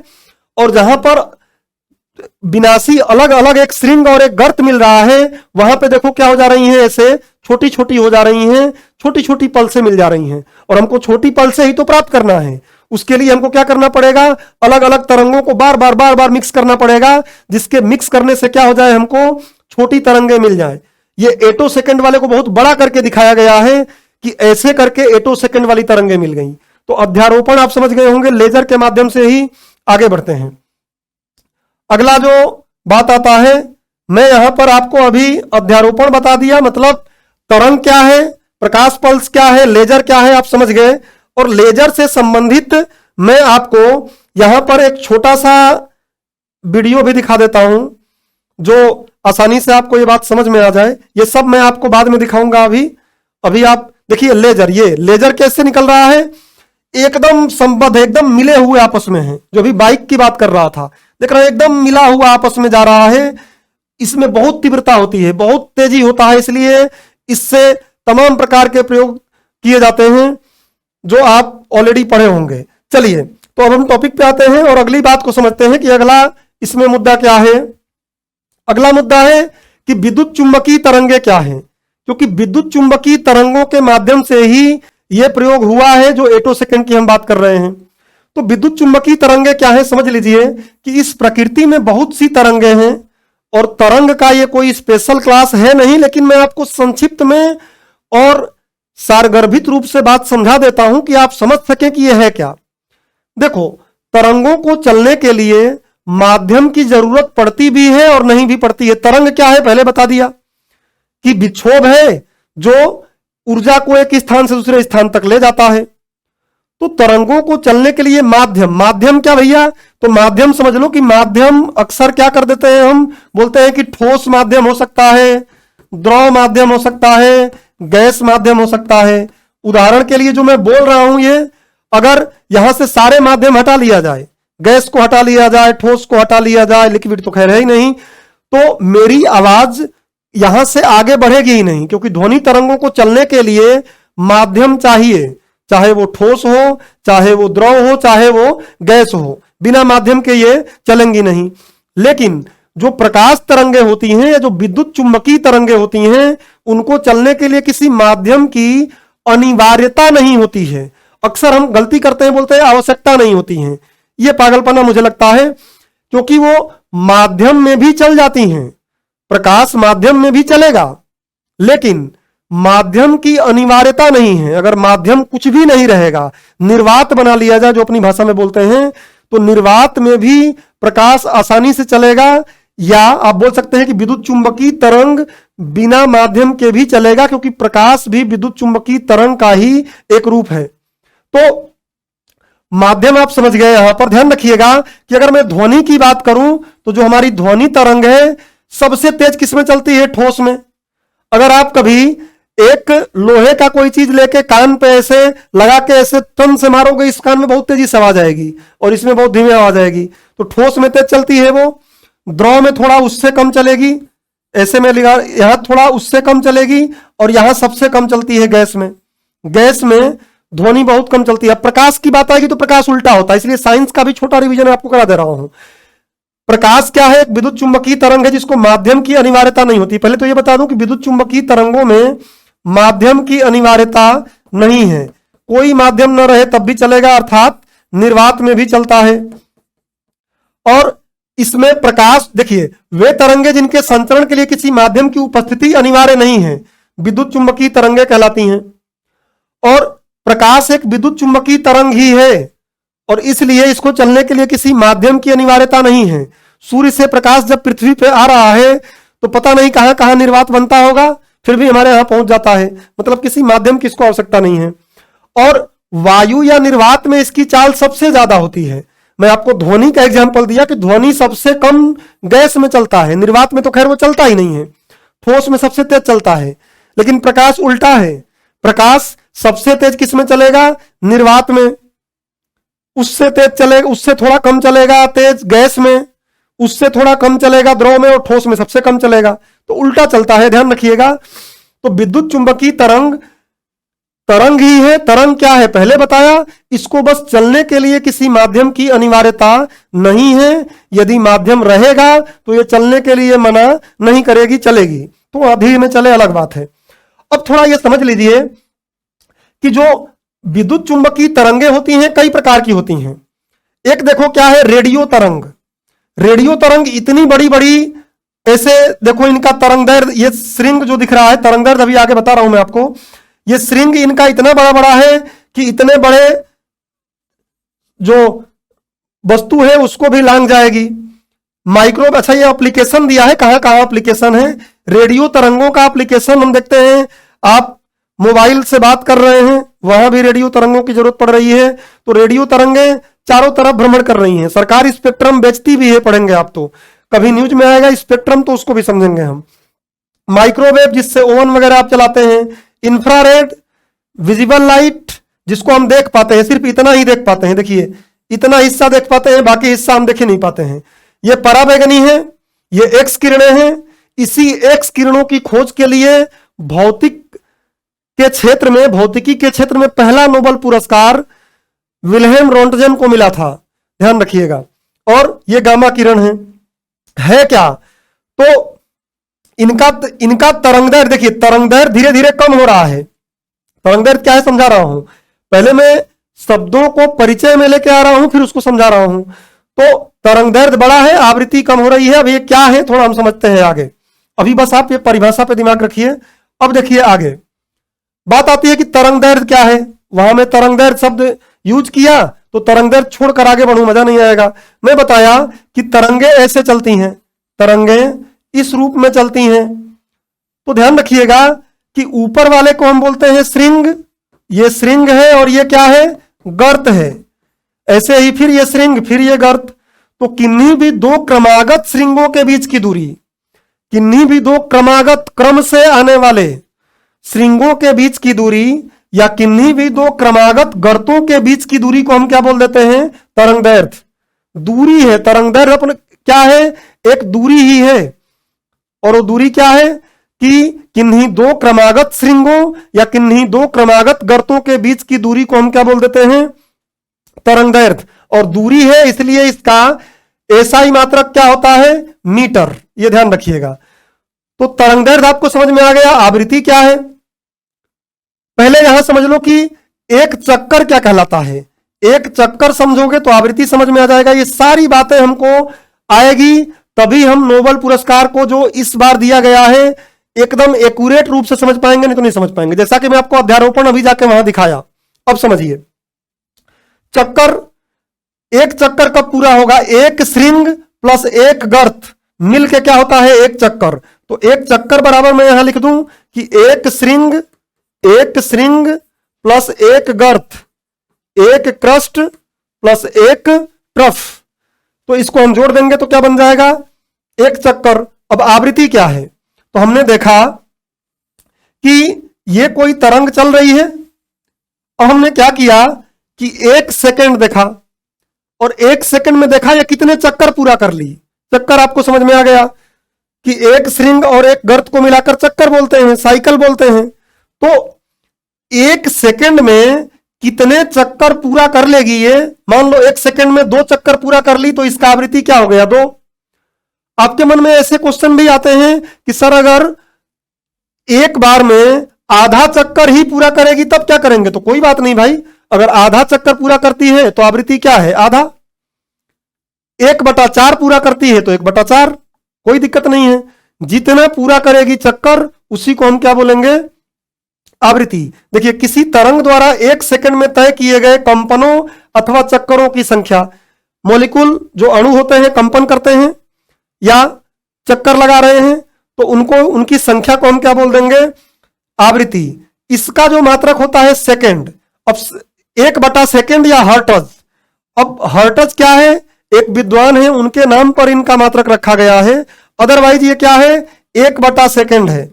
1 सेकंड बोल लो और चाहे इसी को हर्ट्ज बोल लो, तो इसका मात्रक है।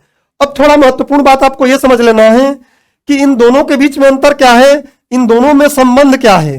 तो यह है तरंग दैर्ध्य, यह है तरंग दैर्ध्य, और यह क्या है, आवृत्ति। थोड़ा समझना आप, ये बहुत महत्वपूर्ण बात है कि अगर तरंग दैर्ध्य बड़े बड़े हैं, तरंग दैर्ध्य बड़े बड़े हैं तो चक्कर क्या होगा, 1 सेकंड में कम लगेगा।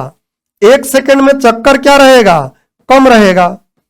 और अगर तरंग दैर्ध्य अगर मान लो ऐसे छोटे छोटे छोटे छोटे ऐसे ऐसे बन रहे हैं तो चक्कर क्या होगा, 1 सेकंड में चक्कर क्या होगा, ज्यादा लगेगा। 1 सेकंड में चक्करों की संख्या क्या हो जाएगी, ज्यादा हो जाएगी।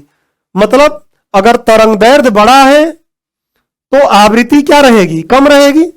चक्करों की संख्या ही तो क्या है, आवृत्ति। तो तरंग दैर्ध्य बड़ा है तो चक्करों की संख्या क्या है, तरंग दैर्ध्य बड़ा कम चक्कर, और तरंग दैर्ध्य छोटा है तो ज्यादा चक्कर। इसका मतलब स्पष्टतः यह बात क्लियर हो रही है कि इन दोनों में उल्टा संबंध होता है। और उल्टा संबंध को हम क्या बोलते हैं फिजिक्स में, उल्टा संबंध को फिजिक्स में बोलते हैं व्युत्क्रमानुपाती। और व्युत्क्रमानुपाती मतलब कि अगर एक घटेगा तो एक बढ़ेगा। मतलब जिसकी आवृत्ति ज्यादा है उसका तरंग दैर्ध्य क्या रहेगा, कम, और जिसका तरंग दैर्ध्य ज्यादा है उसकी आवृत्ति क्या रहेगी, कम। तो यह बात आपको एकदम स्पष्ट रूप से क्लियर हो जानी चाहिए। और एक बार फिर समझ लीजिए यहां पे कि अभी मैं यहां पीछे जो लिख रहा था, यहां पीछे आपको दिखा रहा था, देखो इनका तरंग दैर्ध्य ज्यादा है तो इनकी आवृत्ति क्या होगी, कम। देखो चक्कर कम लगाएंगे। और ये देखो बहुत तेजी से चल रहे हैं तो इनकी आवृत्ति ज्यादा है लेकिन इनका तरंग दैर्ध्य क्या है, कम। और एक महत्वपूर्ण बात और दिमाग में रख लेना कि आवृत्ति ज्यादा रहेगी तभी क्या होगा, आवृत्ति ज्यादा है तो उस तरंग में ऊर्जा ज्यादा है, आवृत्ति कम है तो उस तरंग में ऊर्जा क्या है, कम है। यह भी बात आपको दिमाग में रखना, क्योंकि ये जो अभी प्रयोग किए हैं देखेंगे हम तो वहां पे इसकी बात समझ में आएगी आपको कि अगर हम ये बड़े बड़े तरंग दैर्ध्य वालों को आर्गन गैस से अगर हम गुजारेंगे तो ये बड़े बड़े तरंग दैर्ध्य क्या हो जाएंगे, छोटे छोटे तरंग दैर्ध्य बन जाएंगे। और जब छोटे तरंग दैर्ध्य बनेंगे तो जाहिर सी बात है क्या हो जाएगी, आवृत्ति ज्यादा हो जाएगी। और ये कैसे, तो हम एक बार फिर से जाके वहां देख लेंगे तो कहानी क्लियर हो जाएगी। देख लीजिए यहां पे आके, क्योंकि मैं पहले ही बोला कि एक एक बात हमको समझ लेनी है। देखिए यहां पे ये चीज दिखाई दे रही है, क्या है, तो यहां पर जो ये लेजर जब डाली गई है यहां पे, तो ये देखिए ये आर्गन गैस है। इस आर्गन गैस से जब ये लेजर इसमें टकरा के जा रही है तो इसकी आवृत्ति क्या हो गई है, छोटी छोटी हो गई है, स्पंद बनने लगे हैं, छोटे छोटे स्पंद बनने लगे हैं। तो ध्यान रखना है कि जैसे ही बड़े तरंग दैर्ध्य वाली किसी किरण को किसी आर्गन गैस या किसी भी नोबल गैस क्या है, मैं इसलिए बोल रहा हूं कि आगे समझा सकूं आपको, तो नोबल गैस से गुजारेंगे तो उसकी तरंग दैर्ध्य छोटी हो जाएगी। और तरंग दैर्ध्य छोटी होने का मतलब सीधी बात की आवृत्ति बढ़ जाएगी। उम्मीद करता हूं कि ये अभी बात आपको क्लियरली समझ में आ गई है। ये डायग्राम समझ गए थे आप, ये डायग्राम भी आप समझ गए हैं। इन डायग्रामों की चर्चा हम कर रहे हैं और इनको भी बहुत आसानी से हम ऐसे ही छोटे छोटे परिभाषाओं के माध्यम से समझ लेंगे, जिससे कि संपूर्ण तैयारी हमारी हो जाए, फिर एप्लीकेशन पर आएंगे। देखिए अब बात मैंने बोला कि नोबल गैस क्या है, आपके मन में आया कि नोबल गैस क्या है, तो उसका आंसर तैयार है। देखिए क्या है नोबल गैस। देखिए नोबल गैस मतलब क्या है, सीधी सी बात, अगर मान लो कि मुझे भूख लगी है खूब, मतलब पेट में रोटी नहीं है और रोटी है तो कम है, 4 ही रोटी है, 8 रोटी खाता हूं, तो मैं दौड़ूंगा, किसी और का टिफिन देखूंगा, किसी और का टिफिन देखूंगा, किसी से मांगूंगा जिससे कि पेट भर जाए। वैसे ही पदार्थों का है। पदार्थ ऐसा कहा जाता है, ऐसा रसायन विज्ञान में नियम है कि प्रत्येक पदार्थों का जो सबसे बाहरी कोष होता है, बाहरी कोष क्या, ये नाभिक है, और नाभिक के बाद मैंने आपको बताया क्या रहता है, कोष, और कोष में इलेक्ट्रॉन भरे हैं। जो सबसे बाहरी कोष है इसमें 8 इलेक्ट्रॉन होने चाहिए। कितने होने चाहिए, 8 इलेक्ट्रॉन। तो इनका पेट कितना बड़ा है, 8 इलेक्ट्रॉन। इलेक्ट्रॉन को रोटी समझ लो, तो 8 रोटी की जगह इनके पेट में है। अगर 8 रोटी जिसके पेट में है, जिस पदार्थ के, वो बोलेगा भैया हमें किसी से अभिक्रिया नहीं करना है, हमें किसी से रिएक्शन करना ही नहीं है। लेकिन जिसके पास 8 इलेक्ट्रॉन नहीं रहेगा वो बोलेगा कि मुझे तो रोटी की जरूरत है, तो फिर वो रोटी मांगने जाएगा। अब वो रसायन विज्ञान में जब हम पढ़ते हैं तो वो दे भी सकता है, ले भी सकता है, वो अलग बात है। बट हम सीधी सी बात कि ऐसी गैसें जिनकी बाहरी कक्षा में अष्टक नियम के अनुसार, अष्टक नियम क्या, कि 8 इलेक्ट्रॉन होने चाहिए। और केवल गैस नहीं, किसी भी पदार्थ के बाहरी कोष में या किसी परमाणु के बाहरी कोष में कितने इलेक्ट्रॉन, 8 इलेक्ट्रॉन होने चाहिए। अगर 8 इलेक्ट्रॉन है तब तो वो क्या है, किसी से अभिक्रिया नहीं करेगा, अक्रिय हो जाएगा, आराम से सोएगा घोड़े बेचकर, क्योंकि पेट भरा हुआ है, क्यों ढूंढना है, इलेक्ट्रॉन नहीं रहेगा तब तकलीफ है। तो वे गैसें जिनकी बाहरी कक्षाएं अष्टक नियम के अनुसार पूर्णतः भरी होती हैं, नोबल गैस कहलाती हैं। इन्हें अक्रिय गैसें भी कहते हैं, क्योंकि नोबल पुरस्कार में ये बातें न्यूज में बनी रही हैं तो प्रश्न पूछा जा सकता है, इसलिए इन बातों को समझाते हुए नोबल पुरस्कार को मैं आपको समझा रहा हूं। उदाहरण के लिए आर्गन है, क्रिप्टॉन है, जीनोन है, बहुत सी हैं, आर्गन वो लिए हैं। तो ध्यान रखिएगा कि नोबल गैस क्या है। ऐसी गैसें जो अक्रिय हैं, ये किसी से अभिक्रिया वगैरह नहीं करती हैं, एकदम 8 इलेक्ट्रॉन पूरा है और मस्त, किसी से अभिक्रिया नहीं करती हैं ये। अब आता है प्रकाश विद्युत प्रभाव क्या है, ये भी महत्वपूर्ण बात है। प्रकाश विद्युत प्रभाव क्या है, तो विद्वानों ने यह देखा कि इलेक्ट्रॉनों को निकालने के कई तरीके हैं। इलेक्ट्रॉनों को निकालने का एक तरीका तो यह है कि इलेक्ट्रॉनों को, यह कोई पदार्थ है, इसको गर्म कर दो, इसको गर्म करोगे तो गर्मी पाकर इलेक्ट्रॉन निकलते हैं। जैसे ही ऊर्जा मिलेगी, किसी को भी थोड़ी ऊर्जा मिल जाती है तो वो फिर अपनी आदत दिखाता ही है। जैसे मान लीजिए जब मैं छोटा हूं और मुझे किसी दिन 50 रुपए मिल गया तो मैं दुकान तो चला ही जाऊंगा, मेला चला ही जाऊंगा, मतलब घर का जो एरिया है उसको छोड़कर थोड़ा सा दूर निकल ही जाऊंगा कहीं ना कहीं। वैसे इलेक्ट्रॉनों की बात है। इलेक्ट्रॉनों को जब ऊर्जा मिलती है, क्योंकि इलेक्ट्रॉन नाभिक से जुड़े होते हैं। नाभिक होता है कैसा, क्योंकि प्रोटॉन इसमें प्लस वाला रहता है, इलेक्ट्रॉन ऋण रहता है, तो ये बधा रहता है इससे। लेकिन ये इसको खींचे रहता है कि भाई तू कहीं जाना मत, कहीं तू जाना मत। लेकिन इसको कहीं से ऊर्जा मिल जाती है, और वो ऊर्जा अगर इनके बीच के बंधन से ज्यादा होती है तो फिर वो बंधन टूट जाता है, और वो बंधन टूट के बाहर निकल जाता है। तो इलेक्ट्रॉनों को निकालने का एक तरीका है कि गर्म कर दो, गर्म करने से इलेक्ट्रॉन निकलते हैं। बाद में लोगों ने देखा कि एक और तरीका है इलेक्ट्रॉनों को निकालने का, और वो तरीका क्या है कि किसी पदार्थ पर प्रकाश डाल दो एक उचित आवृत्ति का, आवृत्ति आप समझ गए हैं, एक उचित आवृत्ति और तीव्रता का प्रकाश डाल दो, तो उस प्रकाश के प्रभाव से क्या होते हैं, इलेक्ट्रॉन निकलना शुरू हो जाते हैं। अब इलेक्ट्रॉन में ऐसे बना रहा हूं, इलेक्ट्रॉन निकलना शुरू हो जाते हैं। इसी प्रभाव को हम क्या बोलते हैं कि प्रकाश विद्युत प्रभाव। मतलब प्रकाश के प्रभाव से इलेक्ट्रॉनों के धातु के सतह से निर्गत होने की प्रक्रिया को ही हम क्या बोलते हैं, प्रकाश विद्युत प्रभाव। इसका प्रयोग क्यों है, क्योंकि जो आर्गन है ना, जो आर्गन लिया गया है, मैं आपको दिखाते चलूं तो आपको कंफर्म बात समझ में आती रहेगी कि इन बातों को जानना हमें क्यों जरूरी है एक्चुअली। और लास्ट में सब समझाने के बाद जब मैं आऊंगा इस पर तो और क्लियर समझ में आएगा। देखिए ये है आर्गन, जब इस पर लेजर किरण डाला गया तो इसको ऊर्जा दे दिया गया। लेजर क्या है, प्रकाश ही तो है। तो प्रकाश जब इस पर आर्गन पर डाला गया तो ये पदार्थ है, इस पदार्थ के इलेक्ट्रॉनों को ऊर्जा मिल गई, और ऊर्जा मिल गई तो इलेक्ट्रॉन क्या करते हैं, वहां से निकलने लगते हैं।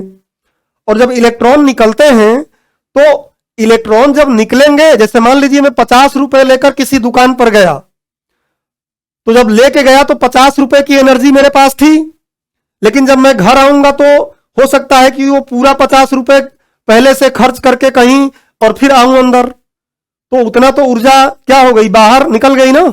वैसे ही इलेक्ट्रॉनों की बात है कि इलेक्ट्रॉन जब यहां से प्रकाश पड़ेगा, लेजर प्रकाश पड़ेगा, तो इलेक्ट्रॉन निकलेंगे। और जब ये इलेक्ट्रॉन निकलेंगे, देखो यहां इलेक्ट्रॉन, ये लेजर दिखाया है कि लेजर की किरण इलेक्ट्रॉनों पर, ये है आर्गन, इस आर्गन पर पड़ा है, तो यहां से इलेक्ट्रॉन देखो ये निकले हैं, और ये ऐसे आ रहा है ना, इस तरंग इस तरीके से आ रही है, तो इसका ये वाला जब हिस्सा आ रहा है तो वो निकल गया, देखो ऐसे निकल के जा रहा है।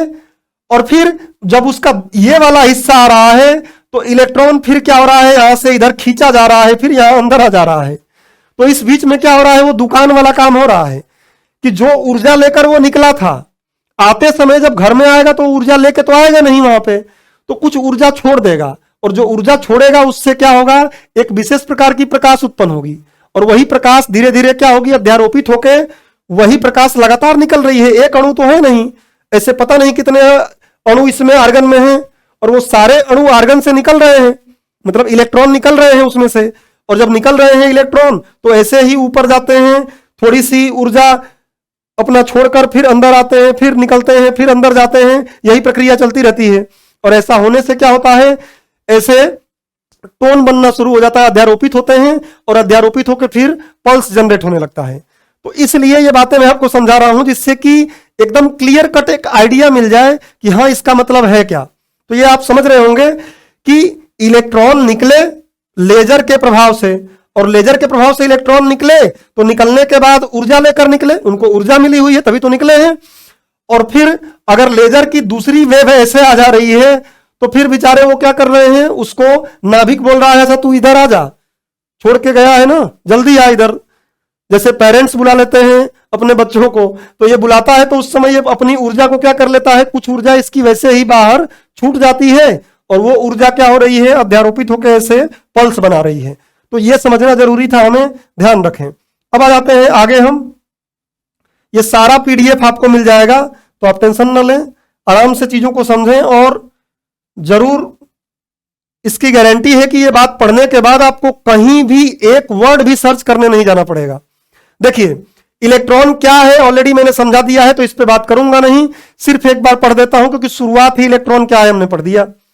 इलेक्ट्रॉन एक उप परमाणविक कण है जो किसी परमाणु में नाभिक के बाहर विभिन्न कक्षाओं में गति करता रहता है। यह एक ऋण आवेशित कण होता है जिसका द्रव्यमान 9.1 इंटू 10 की पावर -31 किलोग्राम होता है।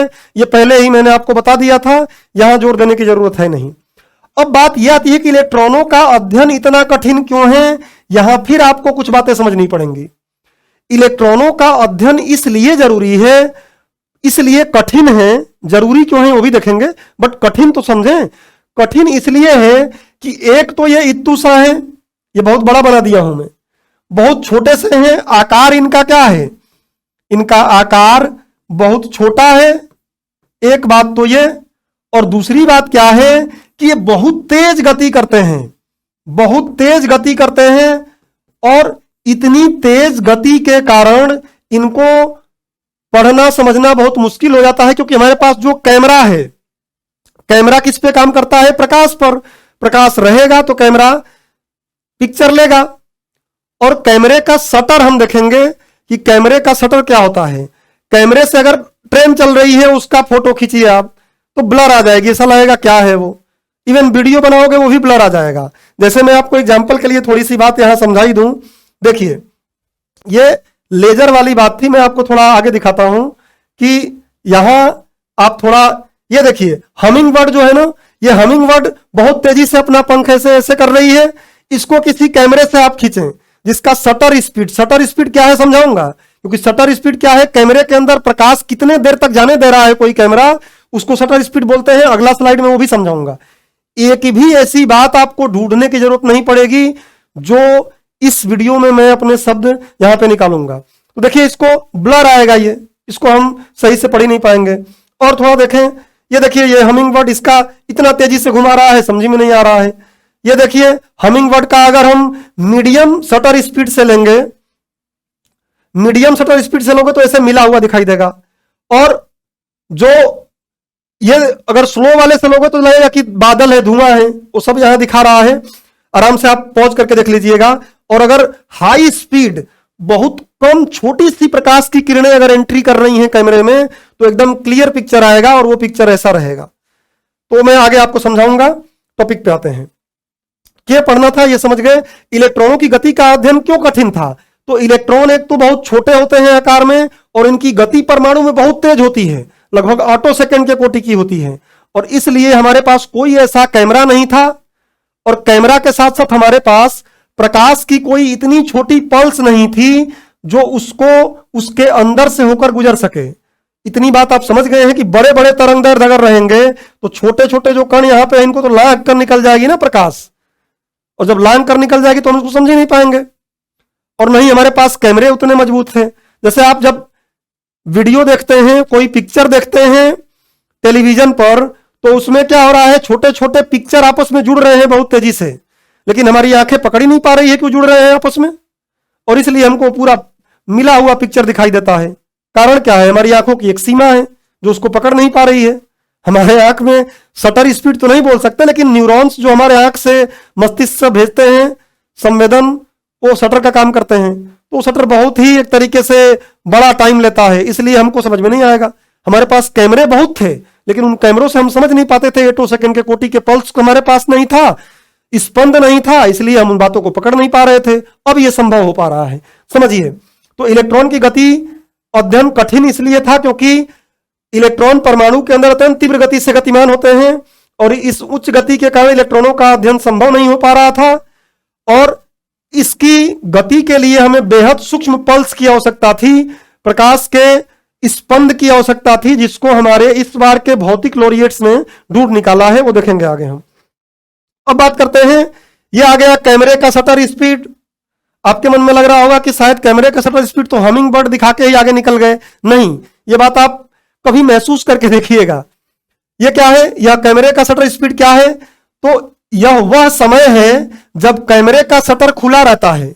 कैमरे का शटर खुला, अब तो इलेक्ट्रॉनिक शटर आ गए हैं, छोटी देर के लिए खुलता है, उसमें प्रकाश जाता है। जितना कम समय के लिए प्रकाश जाएगा उसमें समझ लो उतना बढ़िया पिक्चर आएगा, और जितना बड़े समय के लिए प्रकाश जाएगा उतना पिक्चर ब्लर आ सकता है। और खासकर मूविंग मोशन के लिए गति कर रहे हैं तो फिर छोटे प्रकाश की स्पंद और छोटा शटर कैमरे का चाहिए हमें।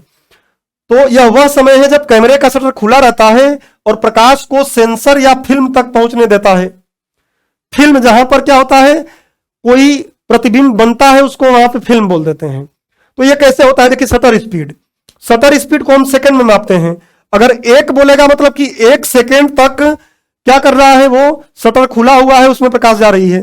1/2 बोल रहा है मतलब क्या हो रहा है कि 1 सेकेंड, एक का मतलब केवल 2 से मतलब आधा सेकंड वो खुला रहता है प्रकाश को जाने के लिए। ये क्या होता है, 1/8वां सेकंड खुला रहता है, केवल 1 सेकंड का 8वें हिस्से तक खुला रहता है प्रकाश को जाने के लिए। ऐसे ही आप देख रहे हैं कि ये ब्लर पिक्चर आते आते दौड़ रहा है लड़का, और अंततः जब 1000 का 1 सेकंड का 1000वां हिस्सा नीचे जा रहे हैं और उतने कम समय के लिए जब प्रकाश उसमें एंट्री कर रहा है कैमरे में, तब जाके पिक्चर देखिए क्लियर आ गया है। यहां पे लाइट बता रहा है कि पहले लाइट ज्यादा जा रही है, स्लो शटर है तो लाइट ज्यादा जाती है, और अगर शटर लेस लाइट जाएगी अगर शटर ज्यादा है तो, मतलब फास्ट शटर है तो उस समय लाइट कम जाएगी, और स्लो शटर है तो लाइट ज्यादा जाएगी। और तीव्र गति को देखने के लिए हमें शटर स्पीड क्या होनी चाहिए, ज्यादा ही होनी चाहिए, कम नहीं होनी चाहिए। और उसके लिए फिर प्रकाश का पल्स भी हमको छोटा चाहिए, ये आपको ध्यान रखना है। और कैमरा ओवरऑल प्रकाश पर ही निर्धारित है, तो प्रकाश की पल्स अगर छोटी मिल गई तो हमको कैमरा भी वैसा बनाना आसान हो जाएगा। तो ये आप बात समझ गए होंगे। अब जड़त्व एवं द्रव्यमान, ये इंडियन एक्सप्रेस में IE ही लिख देता हूं, इतना हिंदी तो हम लोग भी समझे। इंडियन एक्सप्रेस में एडिटोरियल संपादकीय पढ़ते समय एक वर्ड मुझे दिखा जो लगा कि शायद PT एग्जाम में पूछा आ सकता है, और वो क्या है कि द एटम इज हैवियर। जो एटम होते हैं, परमाणु होते हैं, वो क्या होते हैं, भारी होते हैं, क्योंकि उनमें न्यूक्लियस नाभिक होता है। अभी हमने देख लिया कि एटम है तो इसमें नाभिक है, तो एटम भारी होते हैं, नाभिक के कारण भारी होते हैं। एंड उसके बाद बोल रहा है कि एंड हैज ग्रेटर इनर्सिया, उनका जड़त्व क्या होता है, ज्यादा होता है, जड़त्व उनका ज्यादा होता है। फिर बोल रहा है कि has greater inertia lower the inertia faster the dynamics. Dynamics मतलब यहां गति बोल रहा है कि अगर जड़त्व कम है तो गति तेज होती है, हल्की चीज तेज चलेगी, भारी चीज धीरे चलेगी। कैसे, थोड़ा समझ लो। देखो जड़त्व का मतलब क्या होता है, सबसे पहले ये समझ लो कि जड़त्व क्या है। तो जड़त्व क्या है, किसी वस्तु के स्थिति में परिवर्तन के विरोध करने वाले गुण को, परिवर्तन के विरोध करने वाले गुण को हम क्या बोलते हैं, जड़त्व। जैसे कोई कार आ रही है, उसको हम रोकने जा रहे हैं तो क्या करे होगा, वो हम पर बल लगा देगा, उसको रोकने में समय लगेगा, ये थोड़ा टफ हो जाएगा। आप दौड़िए, दौड़ के अचानक अगर आपको रुकना है ना तो आपको बल लगाना पड़ता है, तुरंत नहीं रुक पाते हो, घुटना टूट जाएगा। तो छोटी क्लासों में आपने पढ़ा होगा जड़त्व। बस ये समझ लीजिए कि कोई भी वस्तु अपने वर्तमान स्थिति में परिवर्तन का विरोध करती है और उसको हम क्या बोलते हैं, जड़त्व। अब जड़त्व जो है वो द्रव्यमान से लिंक है। ध्यान रखिएगा कि जो भारी वस्तु रहेगी उसका जड़त्व ज्यादा रहेगा, और जो हल्की वस्तु रहेगी उसका जड़त्व कम रहेगा। मतलब साइकिल अगर चलाते हुए कोई आ रहा है ना तो उसको हम ऐसे पकड़ के रोक सकते हैं क्योंकि हल्की वस्तु है, लेकिन ट्रक चल के आ रहा है उसको रोकना मुश्किल हो जाएगा। तो ध्यान रखिएगा, बस यहां पे मुझे इतना ही समझना है कि जड़त्व क्या है, किसी वस्तु के वर्तमान स्थिति में परिवर्तन के विरोध करने वाले गुण को जड़त्व कहते हैं। और जड़त्व क्या होता है, द्रव्यमान की माप होता है, या जड़त्व द्रव्यमान की माप होता है, हम बोल सकते हैं कि द्रव्यमान जड़त्व की माप होता है। द्रव्यमान यहां मैं लिख देता हूं, द्रव्यमान किसकी माप होता है, जड़त्व की मेजरमेंट होता है, माप होता है। कुल मिलाके अगर द्रव्यमान ज्यादा है, बस यहां इतना समझ लेना है कि द्रव्यमान अगर ज्यादा है तो जड़त्व भी क्या रहेगा, ज्यादा रहेगा, और द्रव्यमान कम है तो जड़त्व भी क्या रहेगा, कम रहेगा। बस ये आपको इस स्लाइड के माध्यम से समझना है। इलेक्ट्रॉन चूंकि बहुत हल्का है और इसलिए इसका क्या रहेगा, बहुत तेजी से डायनामिक्स, बहुत तेजी से घूमेगा। एटम भारी है इसलिए वो क्या होगा, धीरे घूमेगा, जो भी मैंने आपको एग्जाम्पल के माध्यम से समझाया। तो इस तरीके से अब बात आती है कि टोन और ओवरटोन क्या है। टोन और ओवरटोन को बस इतना आप समझ लीजिए, इसकी क्यों जरूरत है। मैं हर चीज को रेलेवेंसी से आपको समझाते हुए चल रहा हूं कि आप कनेक्ट होते रहें कि आखिर में क्यों हम ये पढ़ रहे हैं, और ये जब सारा पढ़ लेंगे तो एक बार कितना क्लियर पिक्चर हमको यहां मिलेगा। देखो यहां पे लिखा है टोन ओवरटोन, तो ये टोन और ओवरटोन लगभग लास्ट ही बात यहां पे है, और फिर हम लोग क्या प्रयोग किए हैं और उसके उपयोग पर आ जाएंगे। तो चलिए देखिए टोन और ओवरटोन क्या है। बहुत सिंपल सी बात है, एकदम जनरली आप इस बात को समझ सकते हैं। देखिए टोन क्या है, टोन मतलब क्या है कि अगर आप किसी रस्सी को ऐसे बांध लें, सितार या गिटार ले लें, मान लीजिए सितार या गिटार ले लीजिए, इसमें रस्सी बंधी हुई है, तो एक बार वाइब्रेशन कर दो, बस एक बार उसको ऐसे वाइब्रेशन कर दो तो वो ऐसे जाएगी, ऐसे उसमें क्या होगा, एक कंपन बनेगा, एक कंपन बनेगा, और वो कंपन ऐसे बनेगा, इस टाइप का बनेगा। ये कंपन आपको यहां पर एनिमेशन में दिखाई भी दे रहा होगा, आप ध्यान से देखिए, यहां पे समझ में आ जाएगा कैसे हो रहा है। तो एक कंपन ऐसे बन रहा है, तो हम इसको बोलते हैं कि ये क्या है, टोन। सेम बात प्रकाश में भी होता है कि प्रकाश में एक बार अगर मूवमेंट हो रहा है तो उससे एक टोन बन रहा है, ठीक है। और उसी समय मान लो सितार में जब एक टोन 2-3 बार हिला दो उसको, भाई वो अध्यारोपण जो समझाया हूं ना, तो उसके लिए बनाना है, तो 2-3 बार अगर हिला दोगे तो उस समय क्या हो जाएगा, ऐसे बनने लगेगा। ये 2 बार हिलाया तो ऐसे बन जाएगा, 3 बार अगर उसको कर दिया तो ऐसे बनने लगेगा, ये बनने लगेगा। तो इसी को हम क्या बोलते हैं, पहले वाले को टोन बोलेंगे तो दूसरे वाले को ओवरटोन बोल देंगे, दूसरे वाले को क्या बोल देंगे, ओवरटोन। इसी को कई बार भौतिक विज्ञान की भाषा में लोग हार्मोनिक बोलते हैं कि ये हार्मोनिक 1 है, ये हार्मोनिक 2 है, हमको बस टोन ओवरटोन समझ लेना है। अब बात आती है कि आवृत्ति किसकी ज्यादा है, तो पीछे आप पढ़ लिए हो देखिए सॉरी, इसका तरंगदैर्घ्य ज्यादा है तो आवृत्ति कम, मतलब ओवरटोन जब बनाएंगे तो आवृत्ति ज्यादा बनेगी, और आवृत्ति ज्यादा बनेगी तो तरंगदैर्घ्य छोटी छोटी मिलेगी, मतलब छोटी पल्सें मिलेंगी, ध्यान रखिए, छोटे स्पंद मिलेंगे। तो टोन ओवरटोन समझ गए होंगे कि भौतिकी में टोन एक कंपन करने वाली वस्तु द्वारा उत्पन्न मौलिक आवृत्ति को कहते हैं। ये मौलिक आवृत्ति, एक ही आवृत्ति को टोन, लेकिन ओवरटोन क्या है, उच्च आवृत्ति जो है मौलिक आवृत्ति के खंडों या गुणकों में कंपन करने वाली एक ही वस्तु द्वारा उत्पन्न होती है। एक ही वस्तु मतलब सितार गिटार का वही तार, सेम तार, उसी तार में 2-3 बार कंपन कर देंगे, तो 2-3 बार जब ऐसे कंपन कर रहा है तो उस समय आवृत्ति उसकी बढ़ जाती है, और उसको हम बोलते हैं कि ये टोन नहीं है बल्कि क्या है, ओवरटोन है। ये बात आप समझ गए होंगे। मैं एक बार फिर से यहां चलता हूं और यहां चल के आपको एक बार फिर से बता देता हूं। देखिए यहां पर उन्होंने क्या किया है, जो हमारे फिजिक्स के लॉरिएट्स हैं उन्होंने यही किया। देखिए टोन को बताया है, सितार गिटार जो भी है आप देख लीजिएगा, ये सितार गिटार है, इसके एक में कंपन किए तो ये बोले कि ये टोन है, ये 2 बार किए तो बोले कि ओवरटोन 1 है, 3 बार किए देखिए ओवरटोन 2 है, और 4 बार किए तो ओवरटोन 3 है। अब ये क्यों ऐसा किए समझो, ये सितार की बात नहीं है, यहां भी है। जब यहां ये गया तो उस समय लेजर जब गई तो यहां पे ये अध्यारोपित हो रहे हैं ना, तरंगे आपस में अध्यारोपित हो रही हैं, तो एक साथ कई कंपन बन रहे हैं, तो उन कंपन से क्या हो रहा है, टोन और ओवरटोन उत्पन्न हो रहे हैं। मैं बताया कि एक बार क्लिक किए तो टोन, फिर कई बार किए तो ओवरटोन बन रहा है, तो कई टोन और ओवरटोन बन रहे हैं, इसलिए टोन और ओवरटोन को भी हमें यहां समझना पड़ा। अब लगभग ये सारी बातें हम समझ गए हैं इस डायग्राम पर, और क्या इन तीनों लोगों ने किया है ये थोड़ा थोड़ा समझ लें और उपयोग समझें, उसके बाद क्वेश्चन करके इस लेक्चर को समाप्त करेंगे। देखिए अब हम बात करते हैं कि आखिर में इन तीनों विद्वानों ने किया क्या है।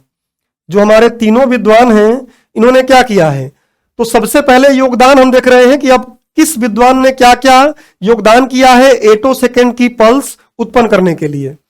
तो 1987 में जो फ्रांसीसी महिला विद्वान है एनी एल हुलियर, उनकी टीम, अकेले तो कोई काम करता नहीं है, उनकी पूरी टीम रहती है। यहां मैं भी काम कर रहा हूं तो पूरी टीम काम कर रही है, न कि मैं अकेला कर रहा हूं। तो इन्होंने क्या किया, आयनित आर्गन गैस पर, आयनित आर्गन गैस कौन सी भैया, ये आगे चल के यहां दिखा देता हूं, ये है आयनित आर्गन गैस। आयनित मतलब क्या, जिसमें से एक दो इलेक्ट्रॉन निकल गए हों या एक दो इलेक्ट्रॉन उसमें डाल दिए गए हों, उसको बोलते हैं आयनित। परमाणु पर न तो धनावेश होता है न ऋणावेश होता है, लेकिन उसमें से एक इलेक्ट्रॉन निकल जाए या एक इलेक्ट्रॉन उसमें डाल दिया जाए तो उसको हम बोलते हैं कि वो आयन बन गया। तो आयनित मतलब समझ जाइएगा कि उसमें इलेक्ट्रॉन प्रोटॉन बराबर नहीं है, बल्कि इलेक्ट्रॉन या तो कम है या तो ज्यादा है, इसलिए वो क्या है, आयनित है। तो आयनित आर्गन गैस लिए, उस पर लेजर की किरण आपतित कराई, और आपतित कराने के बाद उन्होंने देखा कि इधर से जब निकल रही हैं तो कुछ पल्सें निकल रही हैं, कुछ छोटी छोटी तरंग वेव निकल रही हैं, तरंगे निकल रही हैं, और वो तरंगे उनको बहुत सूक्ष्म दिखी। तो ये इनका मतलब संक्षिप्त रूप में ये इनका कार्य रहा था। और वो कार्य हम पीछे यहां देखिए इन्होंने आयनित आर्गन गैस पर अवरक्त लेजर, अवरक्त लेजर मतलब क्या कि अवरक्त किरण मतलब तरंग दैर्ध्य बड़ा बड़ा है। अवरक्त का ध्यान रखिएगा कि अवरक्त का तरंग दैर्ध्य क्या होता है, ज्यादा होता है। अवरक्त का तरंग दैर्ध्य, पीछे मैंने आपको विद्युत चुंबकीय तरंग जहां दिखाया वहां बताया भी, अवरक्त तरंग क्या होता है, इसकी तरंग दैर्ध्य बड़ी बड़ी होती हैं। तो अवरक्त तरंग, बड़ी तरंग दैर्ध्य की लेजर किरणों को आपतित कराया, जिसके फलस्वरूप आर्गन गैस से होकर गुजरने के बाद, मैं क्या बताया कि जब गुजरेंगी तो छोटी छोटी हो जाएंगी, वो तो छोटी होंगी तो इनसे छोटी क्या रहती हैं, पराबैंगनी। पराबैंगनी किरणें, इनका आवृत्ति ज्यादा होता है और तरंग दैर्ध्य क्या होता है, छोटा होता है। तो जब इन्होंने क्या किया कि अवरक्त लेजर को, बड़ी तरंग दैर्ध्य वाली चीजों को आपतित कराया आर्गन गैस पर, तो पाया कि क्या हुआ, लेजर किरणों की प्रकृति बदल गई। जब निकली वो वहां से, तो निकलने के बाद यहां से ये अवरक्त थी, यहां अवरक्त थी, लेकिन जब यहां निकली तो ये क्या बन गई, पराबैंगनी बन गई। और पराबैंगनी बन गई मतलब कि उनकी आवृत्ति क्या है, छोटी है। उनकी आवृत्ति ज्यादा है, मतलब तरंग दैर्ध्य क्या है उनका, छोटा है। आवृत्ति तेज हो गई और तरंग दैर्ध्य क्या हो गया, छोटा हो गया। तो ये काम उन्होंने किया। और अर्थात क्या, ओवरटोन उत्पन्न होने के कारण, ओवरटोन अभी बताया कि एक बड़ा तरंग दैर्ध्य है उसमें कई कंपन हुआ तो ओवरटोन बनेगा, तो आवृत्ति क्या हो जाएगी, छोटी छोटी हो जाएगी। तो मतलब आवृत्ति तेज हो जाएगी, तरंग दैर्ध्य छोटे छोटे हो जाएंगे। तो अवरक्त लेजर किरण क्या हो गया, पराबैंगनी में बदल गई। ये बोल रहा है कि ओवरटोन उत्पन्न होने के कारण अवरक्त लेजर किरणों का तरंग दैर्ध्य कम हो गया तथा आवृत्ति बढ़ गई। अभी बताया कि तरंग दैर्ध्य टकराने के बाद, पीछे सब समझा दिया हूं, पीछे जो बातें किया हूं वो दिमाग में है, तो ये बात क्लियर समझ में आएगा कि उन्होंने आर्गन पर यहां से लेजर का अवरक्त किरण डाला, इसका तरंग दैर्ध्य ज्यादा है। जब यहां से ये निकली तो उस समय क्या हो गया, पराबैंगनी बन गई। और पराबैंगनी का तरंग दैर्ध्य क्या होता है, कम होता है तरंग दैर्ध्य। आवृत्ति ये ज्यादा इनकी हो जाएगी, इनकी आवृत्ति क्या थी, कम। तो अब दोनों बातें पहले इसलिए समझाया कि आपको एकदम क्लियर कट बातें समझ में आ जाए। आवृत्ति बढ़ गई, ये इन्होंने देखा, और देखने के बाद इन्होंने माइंड में रख लिया कि हाँ, छोटी छोटी पल्सें उत्पन्न करने का तरीका मुझे पता है। अब ये तो इनका योगदान था। आगे क्या हुआ, तो एक और विद्वान आए 2001 में, फ्रांस के पियरे एगस्टिनी। और पियरे एगस्टिनी और इनके सहयोगियों ने क्या किया कि पहली बार जो उच्च ओवरटोन, कई ओवरटोन बने, कई बार कंपन के बाद जो ओवरटोन बन रहा है, ऐसे बहुत से ओवरटोन बनेंगे, ऐसे बहुत से ओवरटोन जो बन रहे हैं। तो पहली बार उच्च ओवरटोन वाली तरंगों को उत्पन्न किया, बहुत उच्च वालों को इन्होंने उत्पन्न किया। और इनका सबसे महत्वपूर्ण बात यह है कि जो पहले ये मैडम जो हैं, इन्होंने माप नहीं पाई थी, इनको ये पता नहीं था कि ये एटो सेकेंड की ही हैं, ये माप नहीं पाई थी। ये ध्यान रख लेना, मूल बातें दिमाग में रखनी है। ये माप के ये सिद्ध कर दिए। क्रांस जो पियरे एगोस्टिनी है, इन्होंने माप कर ये सिद्ध कर दिया कि ये तो प्रकाश पल से कैसी हैं, एटो सेकेंड की कोटि की हैं, मतलब 10 की घात -18 सेकेंड की कोटि की हैं। ये बात इन्होंने माप कर सिद्ध कर दिया, जो अपने आप में एक बहुत महत्वपूर्ण बात थी। अब आए अगले विद्वान, जो 1900 में, उनका फोटो यहां नहीं लगाया हूं मैं। अगले विद्वान जो आए, फेरेंक्रांस।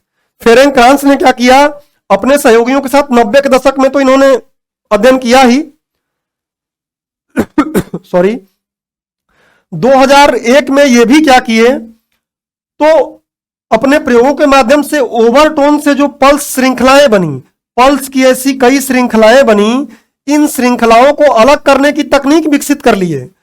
भाई श्रृंखला बन गई तो उनको अलग कर लेंगे तभी तो काम में प्रयोग करेंगे। तो इन्होंने उसको अलग करने की तकनीक विकसित कर ली और देखा कि ये जो अलग पल्स, अलग जो प्रकाश की पल्सें निकाली गई हैं वो 650 एटोसेकेंड की कोटि की हैं, 650 एटोसेकेंड की कोटि की हैं और ये इलेक्ट्रॉनों को देखने के लिए सक्षम थी। यहां से इन तीनों लोगों ने मिलकर बातें हमें समझा दिया। तो अब इसी बात को हम एनिमेशन से देख लेते हैं। देखिए एनिमेशन में कैसे दिखाया गया है। यहां पे क्लियर कट आप देख रहे हैं। क्या किया गया है कि लेजर लाइट को दो रास्ते में बांटा गया है। एक रास्ते के माध्यम से तो इस नोबल गैस जो हमने आर्गन गैस देखा, इसमें एंट्री कराया जा रहा है और इसमें एंट्री कराने से क्या हो रहा है कि जो ये अवरक्त लेजर किरणें हैं इनका छोटे छोटे पल्स बन रहा है, मतलब ये पराबैंगनी किरणें बन गई हैं, पराबैंगनी किरणों में परिवर्तित हो गई हैं। अब यहां जो प्रकाश के छोटे छोटे पल्स उत्पन्न हो रहे हैं इनको फिल्टर लगा के छान लिया गया है। फिल्टर लगा के छानना क्यों जरूरी है? क्योंकि जो पल्स बन रहे हैं वो छोटे भी हैं और बड़े भी हैं। हमको छोटे छोटे पल्स की जरूरत है जिससे कि आसानी से हम इलेक्ट्रॉनों की कोटि के पल्स को ला सकें और उनको देख सकें। तो उनको यहां से फिल्टर से छान लिया गया और फिर यहां पर देखिए, यहां पे जब डाला गया है उसी फिल्टर वाले प्रकाश के स्पंदों को तो इलेक्ट्रॉन की स्टडी हो जा रही है। अब आपके मन में यह प्रश्न आ रहा होगा कि इधर क्या हो रहा है, ये क्या हो रहा है। तो देखो यहां पर प्रकाश जब धीमा हो जा रहा है तो इधर भी लेजर प्रकाश को धीमा करने के लिए इनको टकरा टकरा कर क्या किया जा रहा है, अलग अलग रास्तों से उतना ही समय लगाया जा रहा है जितना कि समय यहां से इस प्रकाश को आने में लग रहा है। फिर जाके यहां पर ये दोनों प्रकाश किरणें मिल रही हैं तो यहां सिर्फ इनको टकरा के धीमा किया जा रहा है और यहां आर्गन से इनको पास कराया जा रहा है। तो ये इनका एक्चुअल वास्तविक कार्य था। और अब इसी को हम बिना एनिमेशन से भी एक बार देख लेते हैं कि ये जो ये काम किया गया है आपके मन में आ रहा होगा क्यों। तो इनको धीमे किया गया है कि टकरा टकरा कर अगर आएगी गिर गिर के तो बहुत देर से आएगी। जितने देर में ये आएगी उतने देर में ही यहां से ये प्रकाश की पल्सें आर्गन से निकल के आ जाएंगी, दोनों यहां पे मिल जाएंगी, किसी मॉलिक्यूल पे पड़ेंगी। यहां पर फिल्टर लगा हुआ है, फिल्टर से वो छोटी छोटी प्रकाश स्पंदें निकलेंगी और उसके बाद परमाणु में जो भी इलेक्ट्रॉन है उस इलेक्ट्रॉन की गतिविधियों को बहुत आसानी से हम देख पाएंगे, पढ़ पाएंगे। तो ये इन तीनों लोगों का योगदान है। अब इस लेक्चर के अंतिम पड़ाव पर आ गए हैं जो सबसे महत्वपूर्ण है मुख्य परीक्षा के लिए कि इसका उपयोग क्या है। देखते हैं इसका उपयोग क्या है। इसका उपयोग कहां नहीं है ये सोचना हमारे लिए अभी वो है कि क्या कहां इसका उपयोग नहीं किया जा सकता है। बहुत जगह इसका उपयोग किया जा सकता है जिसमें से कुछ क्षेत्र मैंने आपको दिए हैं। एटोसेकेंड भौतिकी का संभावित अनुप्रयोग। क्या संभावित अनुप्रयोग है उससे पहले समझ लो कि पहले इलेक्ट्रॉन को ही अगर हम देखेंगे तो किसी पदार्थ में जो इलेक्ट्रॉन होता है वो क्या होता है, उसके कलर के लिए, उसके रंग के लिए जिम्मेदार होता है। रंग के साथ साथ वो कौन सी अभिक्रिया कर रहा है उसके अभिक्रिया के लिए जिम्मेदार होता है कि वो कितना तेजी से अभिक्रिया करेगा या कितना तेजी से अभिक्रिया नहीं करेगा। पदार्थ में विद्युत गुण, उसमें विद्युत बहेगा या नहीं बहेगा तो इलेक्ट्रॉन ही डिसाइड करता है कि विद्युत गुण कितना रहेगा। सिल्वर का देखेंगे विद्युत गुण ज्यादा होता है क्योंकि इलेक्ट्रॉन उसमें ज्यादा मुक्त होते हैं। और ऐसे ही चुंबकीय गुण भी यही बताता है कि कोई पदार्थ क्यों ज्यादा चुंबकीय गुण रखता है, कोई पदार्थ चुंबकीय गुण क्यों नहीं रखता है। तो ऐसे तमाम चीजें हमारे लिए इलेक्ट्रॉनों को समझने पर समझ में आएगा। बट एग्जाम देखते हैं कि हमारे एग्जाम में क्या पूछेगा चिकित्सा के क्षेत्र में। तो जो हमारा रक्त है, जो हमारा ब्लड है, इस ब्लड में तमाम प्रकार के छोटे छोटे अणु हैं, छोटे छोटे पदार्थ हैं। उन छोटे छोटे पदार्थों का अध्ययन या उनको आज हम देख नहीं पाते हैं और आज देख नहीं पाते हैं तो बहुत कुछ रोगों की पहचान हम आज कर ही नहीं पाते हैं। लेकिन जब एटोसेकेंड कोटि का पल्स हमको मिल जाएगा तो हम उन सभी रोगों को बहुत आसानी से पहचान पाएंगे। जब हमारे पास छोटे छोटे उपकरण नहीं थे तो हम अपने शरीर के बहुत सी चीजों को नहीं समझ पाते थे कि ये रोग क्यों हो रहा है, क्यों नहीं हो रहा है। जब हमारे पास ऐसे उपकरण आ गए हैं जो उनको देख पाते हैं तो हमको समझ में आता है कि अच्छा ये बीमारी हुआ है। तो वैसे ही ये एक आमूलचूल परिवर्तन लाएगा चिकित्सा क्षेत्र में। रक्त में जो विभिन्न प्रकार के परिवर्तन हो रहे हैं, हार्मोन, एंजाइम, छोटे छोटे समय में जो परिवर्तन हो रहे हैं उन परिवर्तनों को हम देख पाएंगे, उनके अनुसार समझ पाएंगे कि हमारे शरीर में क्या गतिविधियां हो रही हैं। तो रक्त में आणविक स्तर पर परिवर्तनों को अध्ययन करके उनकी बीमारियों को पहचान करने में, जो हमारे मस्तिष्क के विभिन्न न्यूरॉन्स हैं उनकी क्रियाविधियों को समझने में, उनकी जो क्रियाविधि हैं वो भी बहुत छोटे समय में होती हैं, तो उसको बहुत और ज्यादा दक्ष बना देगा, ये एफिशिएंट कर देगा और ज्यादा, क्योंकि हम बहुत छोटे समय में उनको देख पाएंगे, छोटे समय में कई पिक्चर ले पाएंगे, तो समझ में आएगा कि अच्छा ये काम कर रहा है, इससे दिक्कत हुई है, तो हमारा मेडिकल क्षेत्र बहुत आगे चला जाएगा। शल्य चिकित्सा को दक्ष बनाने में, शल्य चिकित्सा मतलब सर्जरी जब डॉक्टर देखेंगे तो बहुत आसानी से छोटी छोटी चीजों को भी देख पाएंगे और बहुत बारीकी से सर्जरी हो पाएगा, सर्जरी बहुत दक्ष बन जाएगी। विभिन्न प्रकार के कोशिकांगों की संरचना एवं क्रियाविधियों को समझने में, कोशिकांग क्या होते हैं, कोशिका के अंदर आप देखते हैं राइबोसोम, लाइसोसोम, डीएनए के चीजें हैं, गुणसूत्र, इन चीजों को अभी तो हम जिन चीजों से देख पा रहे हैं, जो हमारे उपकरण हैं उनसे देख के हम समझे हैं, लेकिन जब इस उपकरण के माध्यम से हम देखेंगे बनाकर तो हो सकता है कि और भी बहुत से आयाम हमको खुल जाएंगे देखने के लिए और बहुत कुछ नए चीजें हमको समझ में आए। तो ये चिकित्सा के क्षेत्र में है और भी बहुत से चिकित्सा के क्षेत्र में इसका प्रयोग किया जा सकता है। यूपीएससी में हमको कुछ शब्दों का ही 200-250 शब्दों का आंसर लिखना होता है, तो एक ही डायमेंशन केवल नहीं कवर करना है। अगली बात आती है कि इलेक्ट्रॉनिकी के क्षेत्र में इसका कहां उपयोग है। तो इलेक्ट्रॉनिकी नाम ही है इलेक्ट्रॉन की गतिविधियों पर चलने वाले उपकरण। तो इलेक्ट्रॉन की गतिविधियों पर चलने वाले उपकरण, अगर इलेक्ट्रॉन ही बोल रहा है कितना चुंबकीय गुण क्या रहेगा, विद्युतीय गुण क्या रहेगा, अभिक्रिया कैसे करेगा, ये सारा अध्ययन जब हम करेंगे तो आज जो हमारे इलेक्ट्रॉनिक उपकरण है वो काफी तीव्र हो जाएंगे और उन काफी छोटे आकार में हो जाएंगे। जैसे आप देखते हैं एप्पल नैनोमीटर के आकार पर अपना चिप बनाने लगा है, तो और भी छोटा हो जाएगा। तो आने वाले समय में हो सकता है, अभी तो नैनो तकनीक के हिसाब से आप देख रहे हैं कि पेपर जैसा आपको एलईडी बना सकते हैं और उसको चिपका के देख सकते हैं, फोल्ड करके रख सकते हैं। ये तो और भी क्या कर देगा, उसको बहुत दक्ष बना देगा। तो तीव्र और छोटे इलेक्ट्रॉनिक उपकरण के निर्माण में, अर्धचालकों में विद्युत प्रवाह के या विद्युत वाहकों के गति को समझने के लिए और उन पर नियंत्रण करके उच्च कोटि के अर्धचालकों को विकसित करने के लिए। आज सारा खेल सेमीकंडक्टर पर है। आपको पता है कि भारत भी सेमीकंडक्टर के विकास के लिए विभिन्न प्रयास कर रहा है, जिससे कि चाइना पर या अन्य देशों पर निर्भरता को कम किया जाए।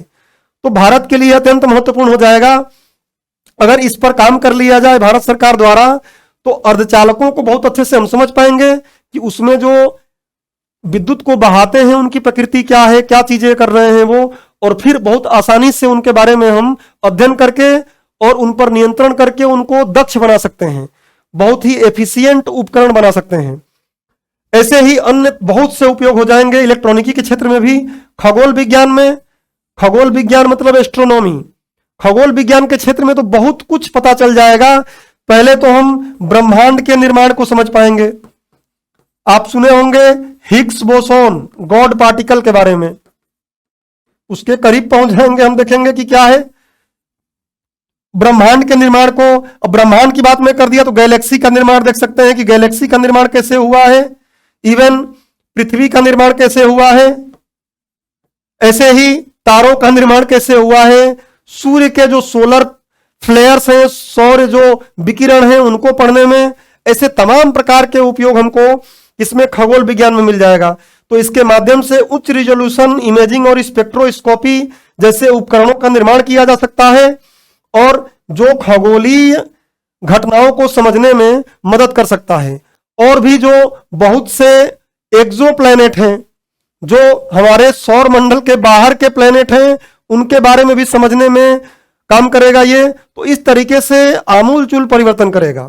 अब अंततः हम बात कर लेते हैं कि इसके समक्ष चुनौतियां क्या हैं। चुनौतियां सबसे पहले तो यह है कि यह एक प्रयोगशाला तकनीक है, लैब तकनीक है। अभी यह प्रयोगशाला में ही हो पा रहा है, यह प्रयोगशाला में ही है। मास लेवल पर व्यवहारिक स्तर तक आने में बहुत समय लगेगा। यह पहले सबसे बड़ी चुनौती है। जैसे मोबाइल आया था तो बहुत पहले कुछ लोगों के पास ही मोबाइल होता था, आज सबके पास है। वो समय कब आएगा वो एक चुनौती है। दूसरी बात क्या है कि ये सब नियंत्रित वातावरण में किया जा रहा है। नियंत्रित वातावरण मतलब क्या, एक निश्चित ताप पर किया जा रहा है, एक निश्चित दाब पर किया जा रहा है, एक निश्चित आयतन पर किया जा रहा है, ऐसे नियंत्रित वातावरण में किया जा रहा है, तो क्या इसको हम जो रूम टेम्परेचर है, कमरे का ताप है, उस पर कंट्रोल कब करेंगे, कैसे करेंगे, यह अभी एक महत्वपूर्ण बात है। तो इस तरीके से कई चुनौतियां हैं और इन चुनौतियों को सॉल्व करके अगर हम इससे जुड़ी एटो फिजिक्स को एटो तकनीक के तरफ अगर आगे बढ़ जाते हैं तो ये इस वर्तमान विश्व को बहुत ही अलग तरीके से प्रभावित करेगा और एक एकदम ही नई दुनिया दिखेगी जो शायद आज हम कल्पना भी नहीं कर पा रहे हैं और आप भी नहीं कर पा रहे हैं। तो इस तरीके से इस लेक्चर की सारी बातें मैंने यहां कवर कर दिया है और पूरा मैंने प्रयास किया है कि आपको कहीं भी कोई दूसरी बात ढूंढने के लिए इस लेक्चर के अलावा ना जाना पड़े। एक अब जो क्वेश्चन में प्रश्न दिया हूं देख लेते हैं कि उसका आंसर हमसे हो रहा है या नहीं। अगर उसका आंसर हमसे हो जा रहा है तो मतलब हमारी पढ़ाई सफल है। तो देखिए जो संभावित प्रश्न हमारा है उसका आंसर अब आप जरूर देने की कोशिश करेंगे, अपने मन में जरूर दीजिएगा कि आंसर क्या है। पहले हम साइंस वाले से ही करते हैं। निम्नलिखित कथनों पर विचार कीजिए। किसी वस्तु का द्रव्यमान उसके जड़त्व की माप होता है। पहले ही समझाया कि किसी वस्तु का जितना ज्यादा द्रव्यमान रहेगा उतना ज्यादा जड़त्व रहेगा, तो इसका मतलब ये सही है। प्रकाश का तरंगदैर्घ्य उसके आवृत्ति का व्युत्क्रमानुपाती होता है। अब देखिए क्या बोल रहा है कि तरंगदैर्घ्य आवृत्ति का व्युत्क्रमानुपाती, सही बात है। तरंगदैर्घ्य और आवृत्ति एक दूसरे का उल्टा होते हैं, यह भी सही है। औरक तरंगों की आवृत्ति पराबैंगनी तरंगों से अधिक होती है, एकदम सही है। लेजर पे क्या किया, औरक डाले पराबैंगनी निकली। पराबैंगनी की आवृत्ति क्या है, ज्यादा है, तो तरंगदैर्घ्य क्या है, कम है। तो यहां पे देखिए क्या बोला गया है कि औरक तरंगों की आवृत्ति पराबैंगनी तरंगों से अधिक है। देखिए आवृत्ति बोला है इसलिए गलत है, तरंगदैर्घ्य से नहीं मिस आपको करना है इस बात को। आवृत्ति पराबैंगनी तरंगों से अधिक होती है, किसकी, औरक्त की नहीं भैया। औरक्त का तरंगदैर्घ्य ज्यादा होता है पराबैंगनी से। औरक्त की आवृत्ति क्या होती है, औरक्त की आवृत्ति पराबैंगनी से कम होती है। यहां अधिक दिया गया है इसलिए यह गलत है, मतलब केवल 2 ये हमारा सही आंसर है। आप आराम से एक बार और चेक कर लीजिएगा। यह क्वेश्चन एटो सेकंड भौतिकी के प्रयोग से कहां कहां होगा, मैंने पहले पढ़ दिया था। इसका सही आंसर क्या होगा, भारत सरकार के सार्वजनिक वितरण प्रणाली में, पीडीएस में क्या इसका प्रयोग होना है। पीडीएस तो चल ही रहा है। अब ये नहीं हम सोच सकते हैं पीडीएस का एफिशिएंट बनाएगा जो उपकरण रहेंगे, वो किसी काम का यहाँ पे है नहीं। ऐसे यूपीएससी क्वेश्चन करती रहती है अक्सर, तो एकदम ही बहुत दूर का नाता इसका दिख रहा था, इसलिए ये गलत है। बाकी तीनों क्षेत्रों में मैंने आपको दिखाया। तो इसका सही आंसर क्या हो जाएगा, यहां पे इसका सही आंसर हो जाएगा केवल 3 सी, सत्य पूछा था। और इसी प्रकार आप मेंस का आंसर लिख सकते हैं। मेंस के आंसर की सारे मटेरियल मैंने आपको दे दिया है।